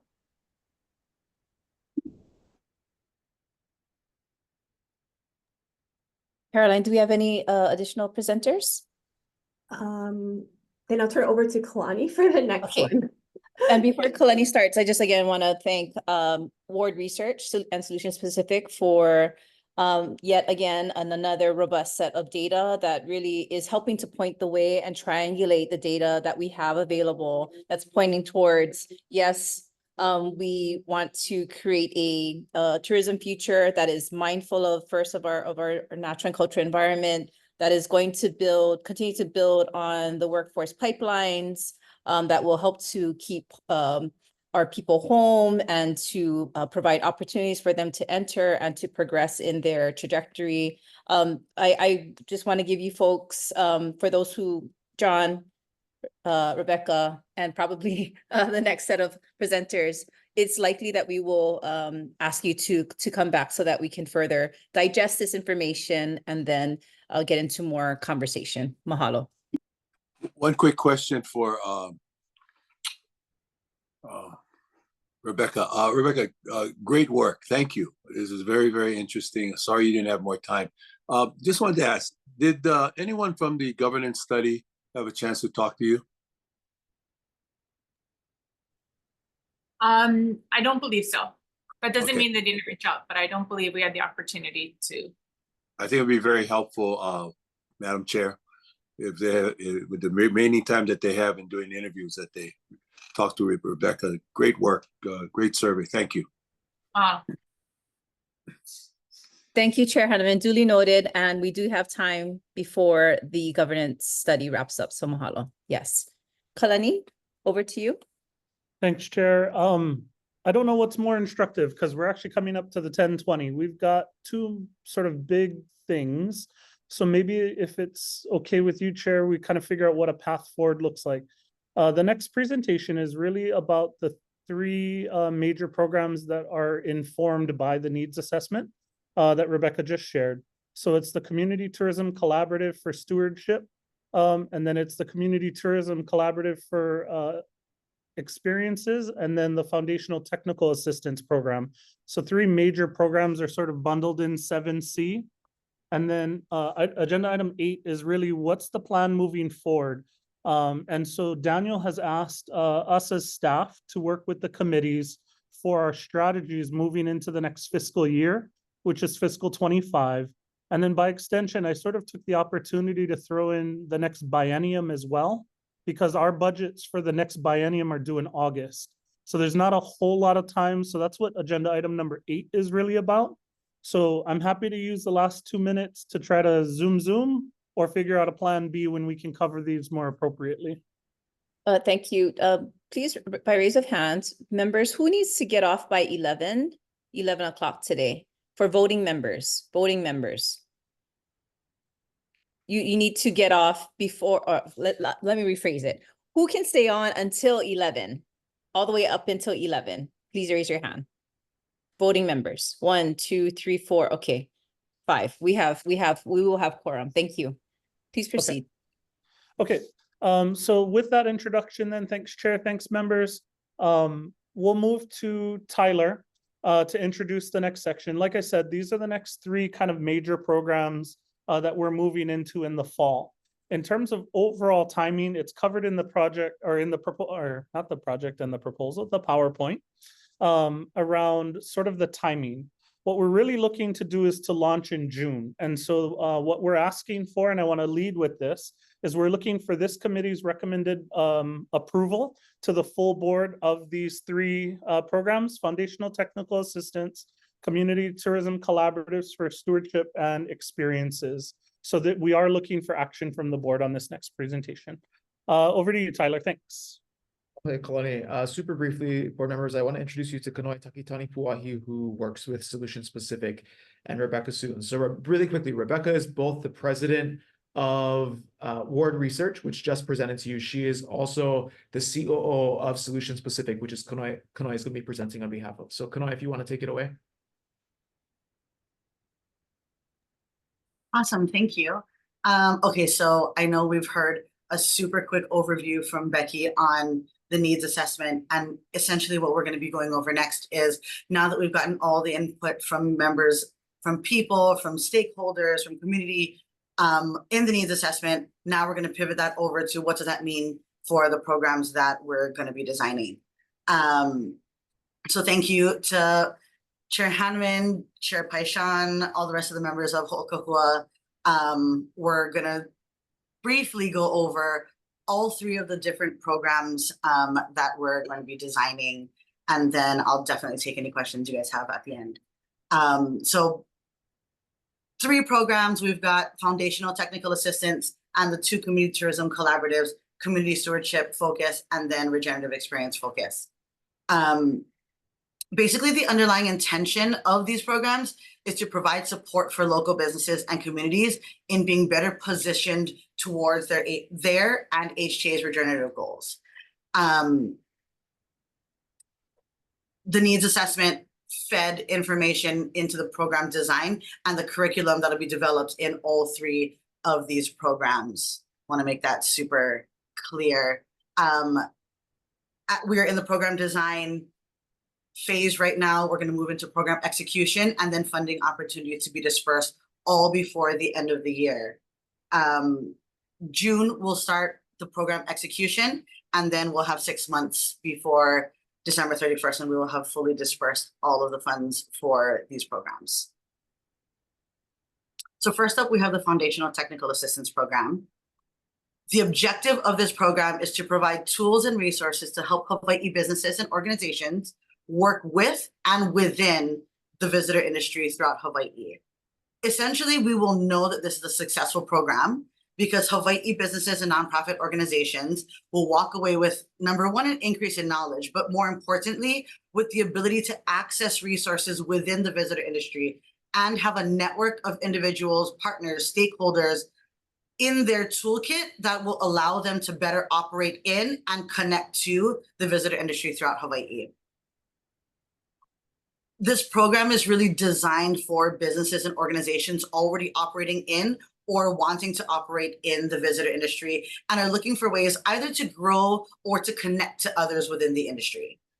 Maybe they can connect to other sectors in the industry that might be able to make their supply chain more regenerative. Maybe they want to talk to other people from different sectors Maybe they want to talk to people who are marketing Hawaii and are marketing within the visitor industry in Hawaii. All of those people would be prime for this foundational technical assistance program. Basically, what we did is we took the needs that were identified by the needs assessment, and right here we took how they wanted to receive this program and are designing a program directly in line with what they said they would like to receive. The second thing we're looking at is this program is 8 in-person and virtual community workshops, open to any and all Hawaii businesses, organizations. All of the workshops will be both in person in different counties, some multiple times in a county, and then also streaming virtually for people who are not able to make it. The structure will include a curriculum workshop featuring a subject matter expert in whatever topic we're going to be focusing on that day, and then a resource fair of subject matter experts that from throughout the industry, community partners, industry stakeholders, all of whom are going to be able to help these businesses and nonprofit organizations to really connect to what the industry has to offer to them. And this resource fair will definitely be either in line with or in adjacent areas to that topic that we're dealing with that day. And then we will do some follow-up content and tools from that workshop as well. The needs assessment also provided us with a list of supports that's located on the right side of this slide for the industry that are going to help them grow, things that they've identified in places that they want support in. The next slide also shows us some of their highest priorities for tourism training that they've identified as well. And I know it's super quick and maybe not quite enough time to read exactly what's on all of these slides, but I think the basis is really that we've taken what the needs assessment had to say and then transformed that into providing exactly what the industry is asking us for in terms of support. Of the 8 possible workshops in the curriculum, these are some of the 8 that we've started to base them off of directly from feedback that we've gotten from the needs assessment. Basically, we're addressing all of the things that we showed you before this, the highest priorities, the largest number of supports that they needed. And you'll notice some of the options are similar. Marketing happens twice. They're sort of connecting to the visitor industry, connecting within the visitor industry. And that reflects the fact that those were the top 2 mentioned elements that people had shared in the needs assessment. And this is just a really quick sample program timeline for you to be able to see. We will be going to multiple different islands. We will be going to multiple sides of different islands to try to incorporate as much of the Pai'aina as possible. And we'll be also covering different months so that people have the most amount of time to be able to make these workshops. Okay, next up, we have the first Community Tourism Collaborative, which is community stewardship. The objective of this program is really to provide capacity building and professional consultation to nonprofit organizations that are already stewarding DMAP identified hotspots throughout Hawaii. And the way that we will know that this is a successful program is that individual stewardship organizations have developed both their internal capacity and received some tangible assets to be able to further impact and protect their growth.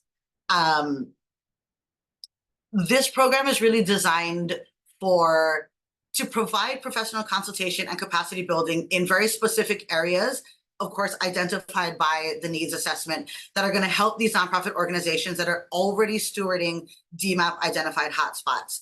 The grassroots organizations will be allowed to apply for multiple areas, and will have the opportunity to apply for funding to further their stewardship work that they're already currently engaged in. The needs assessment identified the supports that these community stewardship organizations need, both to just stay afloat and to grow their impact in the community. Same thing here as well. We also have their highest priorities when it came to training, and all of the highlighted portions will be what we're able to touch in these programs. So you'll see that it's basically most of what they're asking for in almost all of the areas. So community stewardship organizations will apply for one or more of these possible assistance areas that you see listed below.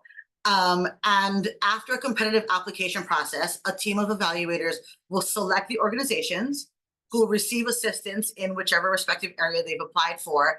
And then organizations will receive tangible assets and capacity building for their internal teams to be able to utilize these assets in the future, and then utilize the strategies that they're able to get from these in these areas from these experts. And organizations will also apply for funding to support the program operations, regenerative practices, stewardship needs, whatever they might need in order for them to grow in their stewardship practices. And a team of evaluators will select organizations to receive that funding. What does all of that mean? Let me just sort of give an example. Maybe in the marketing and social media content and strategy realm, which is sort of listed at the top of our list, an organization might receive tangible assets, things like a marketing and social media strategy plan, some content, social media templates that are created by that marketing firm or that expert. And then that firm will teach the organization's internal team what to do with what they're being given, how to implement the social media ads and promotions, how to implement the rest of the strategic plan, and then tips and tricks and sort of how to create more future campaigns using the templates that they're providing. So that's sort of the two areas that they'll receive help in this program.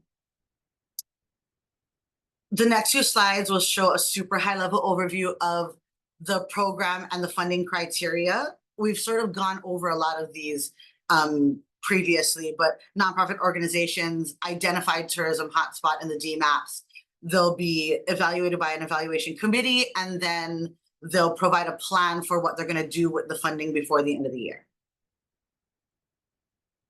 This is just a little bit about the funding disbursement. Basically, that there's a plan to disperse funding.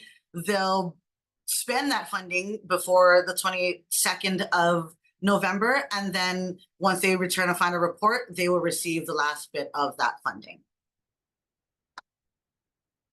We're going to move really quickly on to regenerative experiences. It's the second community tourism collaborative that we're planning. The objective is to provide planning, capacity building, and marketing support for new and existing regenerative experiences throughout the islands. And we will know that this is successful when individual regenerative experiences have either increased their capacity to grow their offerings or have increased their visibility throughout the industry. Basically, this program is kind of twofold. The first is that this program is for businesses and organizations who want to offer regenerative experiences, volunteerism activities, but need assistance planning, developing, and marketing those opportunities. These are people who don't currently have any regenerative experiences or activities of the sort, and so are looking to create new activities.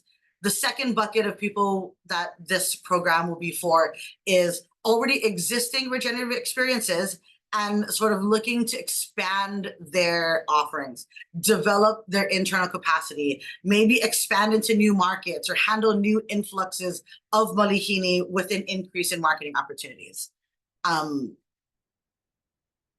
Essentially, the needs assessment provided us, again, with supports identified by regenerative experiences in our communities. And same thing here with, you know, a lot of their training needs, and then basically a very similar structure and very similar funding and program criteria with the community stewardship model.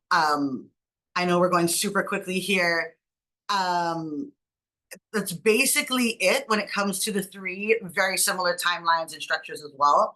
And so sort of thank you so much, and open for whatever questions people might have. Mahalo nui e Kanoi. That was really robust. Again, building upon Rebecca's data analysis and examination of opportunities and gap areas, and also builds upon everything that's been said this morning, and certainly our strategic direction. So thank you. It actually builds, it continues to build upon our case for codifying destination stewardship management into our statute. I'm going to ask all of our members so that we can proceed to the next presenter. If you can please raise your questions and or comments in the chat. I will, let's all monitor those as well. So thank you. Thank you very much, Kanoi. It's very, I will just say this, it's super exciting to see this vision and the mana'o and our desire to move towards this direction structured in a way that seems logical and coordinated. So it's exciting. Mahalo. Mahalo. Thanks, Chair. If I could just add my gratitude to the team as well for their efforts on this. It's been a long journey of months to get here. And we note that we're a little bit behind where we had originally intended to be. But again, given Maui wildfires and our response to that and sort of, we had to make adjustments, but we feel like we're in a really good place timing wise by launching in June to be done in December. And so super grateful to Kanoi and Kau'i and the rest of the team that have been working tirelessly on this. Okay. Ready for number 8? Okay, Maka, if you could please. So members, while Maka pulls up the PowerPoint for agenda item number 8, really what we wanted to do was, again, get this committee's feedback on how we're thinking about what the future looks like in terms of our broad strategies related to the destination stewardship area. We're super grateful to Chair Hanneman, Daniel, the Ledge team, and everybody at the Ledge for making possible what we're about to do. Maka, if we can skip slide, thanks. I think for us, we've identified a functional statement. This functional statement will live within the Strategic Tourism Management Plan, which is the new name for the TMP that Caroline will be leading us in. But essentially, the Destination Stewardship Branch is responsible for implementing destination management and regenerative tourism strategies that advance HTA's mission. That's sort of our guiding functional statement. You can think of it as something that's nested under our broad mission statement. Next slide, please. We're also super grateful to the legislature and Chair DeCoit and Chair Quinlan and other members for their advocacy in codifying destination management and destination stewardship into our revised statute. So now that there's a clear alignment, we have clear permission to do these things and have the statutory authority to do so. So we've also called out the definitions from those various pieces of legislation that were passed this session. And so this is the one for destination management. And this is the one for regenerative tourism. Again, both of these now will, upon signature of Governor Green, become the law of the land. And so really it's helped us to inform the strategies that we'll cover next. Next slide, please. Thanks. I want to shout out the team, Maka and Didi, for their efforts on these. They were instrumental in sort of organizing what we wanted to do and what we think we should be doing into these really compact, clear strategy statements. And I also want to thank Caroline for her guidance and in helping us speak the language and use the right vernacular and words for it. So we're grateful to her as well for her support. So members, I won't read through every single one of these, but I think they generally follow the framework in the current strategic plan that's organized around the 4 pillars: natural resources, Hawaiian culture, our communities, and even brand marketing to a certain extent. And each of these will tie to things that I think you're familiar with in terms of our programs that we've done in the past, as well as some of the new ones that you just heard from Kilohana and the team that we're working on, whether it be the curator program, which is our quality assurance program. Caroline also mentioned the tour guide certification curriculum that Kilohana is developing that we're targeting for a September completion, or even some of the CTCs for short, or the foundational technical assistance. Next slide, please. So again, members, these really are meant to guide us. We have a little bit of time. The roadmap that we're on is that we're sort of seeking board, feedback on these strategies this month. And then we would come back in the June meetings with specific programs that help us to accomplish these strategies. And so really, again, we have a little bit of time, and this was meant to introduce them to you all. Again, we are looking for a recommendation, because then once the board takes action at the end of the month, on the 30th, then we'd be able to develop the programs and have a good sense of where you guys want the canoe pointed, as it were. Next slide, Maka. So maybe I'll pause here, members. Those are the three main slides with the strategies outlined in each. I'm happy to take questions with the team. Thank you, Kalani. I'll take a first pass on a few questions and then let's open it up. So I'm looking at the second to the last bullet point, establish monitoring evaluation mechanisms, yada, yada, yada. My question is, how are we working with other departments like DBET, for example, with DLNR, at the county level, right? There's all different types of agreements that are in place, legal frameworks that are in place, and different measurement systems and tracking systems. So I'd like to understand, what are we doing to integrate with those existing measures, assuming that they are good measures, and that is something that we want to collaborate on. Sure. I'll let Caroline speak to some of the high level. I think what I would say to begin to answer your question, and really I think what this is trying to guide us to do, is that in every program or project that we implement, we want to make sure that those monitoring and evaluation mechanisms are built in from the ground up. And so if we're going to fund a specific program or initiative, we want to make sure that really it's grounded in its very, genesis to have this kind of information gathered. Because essentially then staff would take that data and it would go in our database, which is tracked by our planning division, and then it rolls up from there. And so Caroline, I don't know if you want to jump into some of the broader integrations of how we're tracking and evaluating, but I think generally, from my perspective on the program side, we want to make sure that they're built from the ground up. Thanks, Kalani. And Chair Paishan, could you repeat your question one more time? I just wanted to make sure I understood it. Yeah, I want to understand how our set of measures for this initiative, for this particular initiative, how it's going to track with other departments, other county level offices, right? I like that this is comprehensive, it's integrated between natural resource management, cultural resource management, there's workforce development opportunities, I'm seeing crisis management. There are all different departments and agencies that are tracking their effectiveness, right? The implementation of their solutions. I want to understand, what are we doing to collaborate between the various agencies and departments and even community organizations that are trying to track some effect on our efforts. Got it. Thanks. So yeah, I work with the stewardship team as well as the brand team to come up with their measures, the program measures.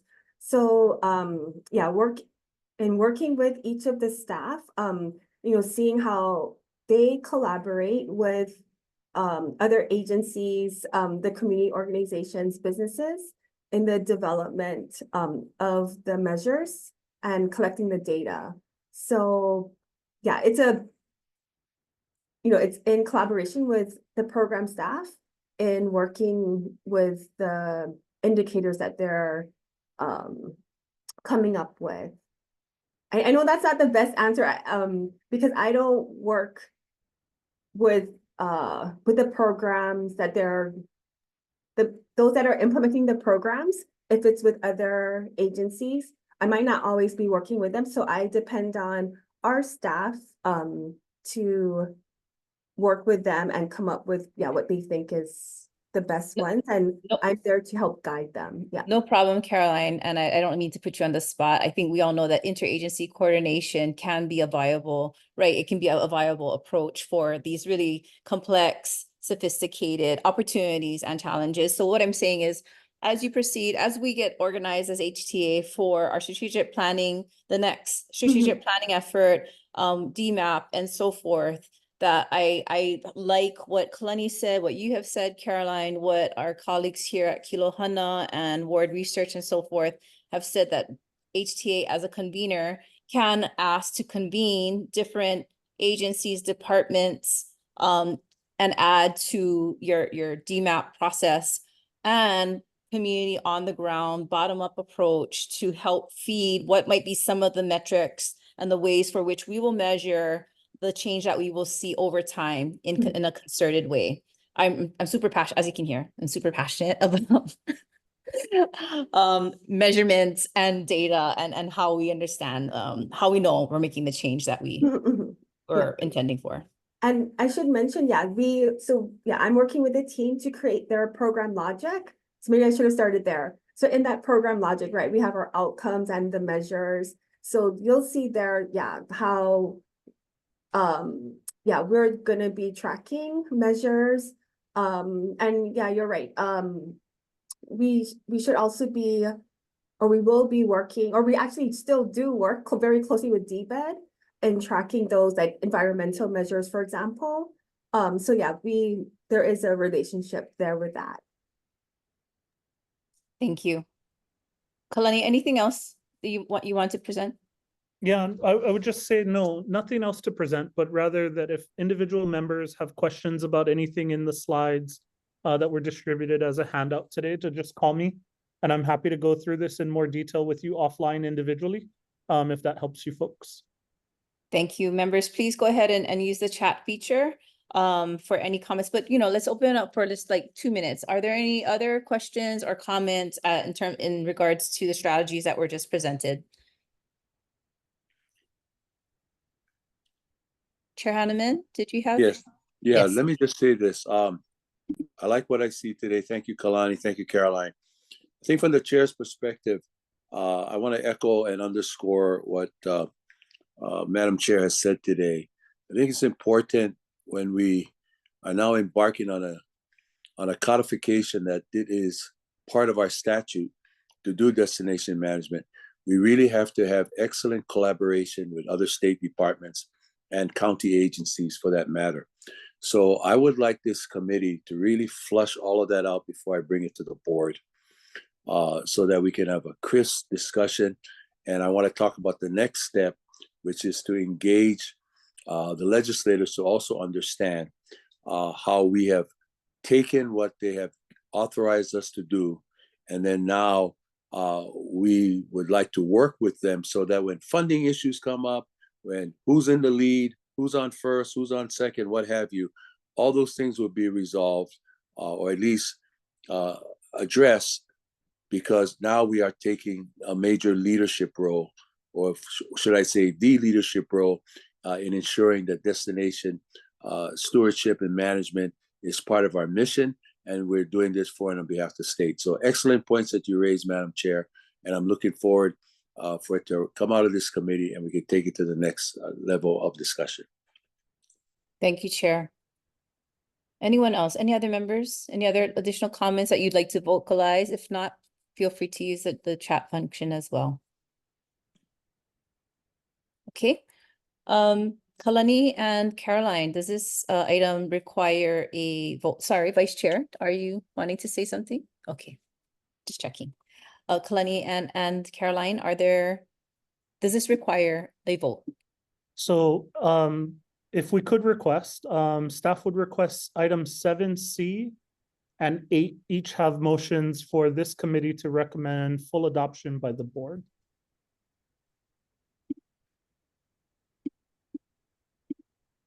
Okay, thank you to Chair Hanneman for raising his points and then putting forth the charge and the kuleana to this committee to go in depth, to have a more crisp conversation, data-informed conversation, and take it back to the board. I'm just checking, Kalani and Caroline, timing-wise, if we were to go ahead and call for a vote today, with the ability to call forth another meeting as needed, very soon, I would say next month, to have a more robust conversation. If there needs to be any amendments or revisions, that we would do so then, would that be sufficient?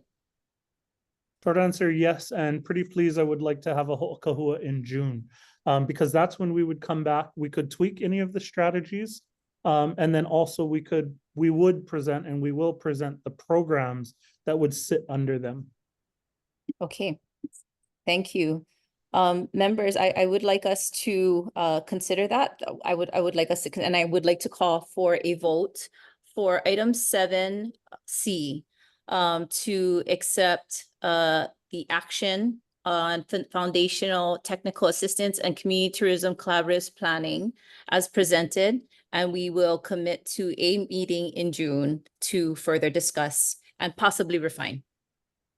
Do I have a motion? So moved. Thank you, Chair Hanneman. Do I have a second? Second. Thank you. Oh, I like to see Uncle Sig, so I'll take Uncle Sig as a second. Perfect. He also second. Oh, you know what? I'll yield the motion made to Member Ching. Go ahead. Okay, Vice Chair Ching, he made the motion and then second by Member Zane. Okay, roll call vote, please, Maka. Can I just have a quick comment of Yes, discussion before we please go? do. Yes. So just so I'm clear, we're recommending so that we will then have the full vote for this at the board meeting. Correct? Yes. And then we will reserve potential right to rework this vote or this coming out of. Just Yeah. asking maybe an obvious question, why are we voting if we're potentially gonna redo it anyways?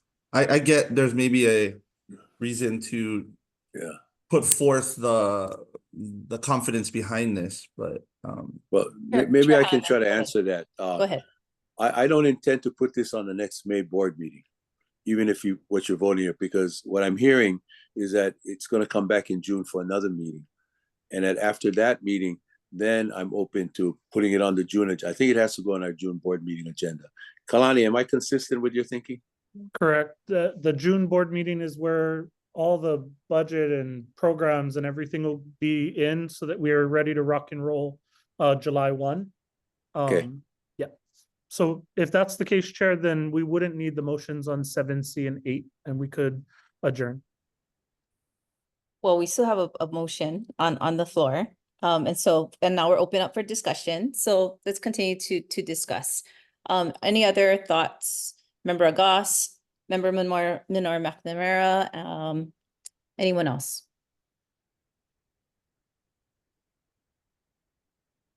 I personally am in favor of approving, just to move forward with this action. And then we'll have a meeting in June and we can revise. If there's nothing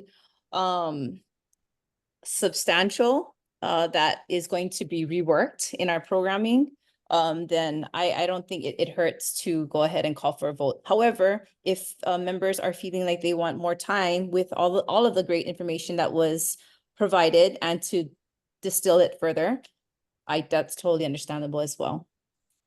So let's just have open conversation just for another minute or two. I don't have a problem with voting on it now. Now what I hear from Chair Hanneman is we won't be discussing it at this next meeting anyways, right? So this will just move to a potential June okahua meeting. Then that will flow into a full board vote in June based on this information, is what I'm hearing. Yes. Thank you. Sherry or Kim or Uncle Sig, do you have any other comments or concerns that you'd like to raise regarding moving forward with the vote that is on the floor? None? No concerns, Mahina. Okay, thank you. Anyone else? Okay, seeing none. We have a motion from Vice Chair Ching, a second from Member Zane. Maka, please proceed with the roll call vote.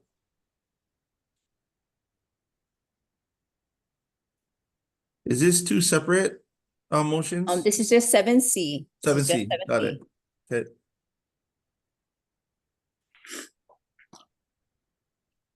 Maka, can you please, thank you. Kalamai, can you hear me now? Yes, mahalo. Hi, mahalo. Your vote, Chair. Aye. Mahalo, Vice Chair Ching. Aye. Member Agas. Aye.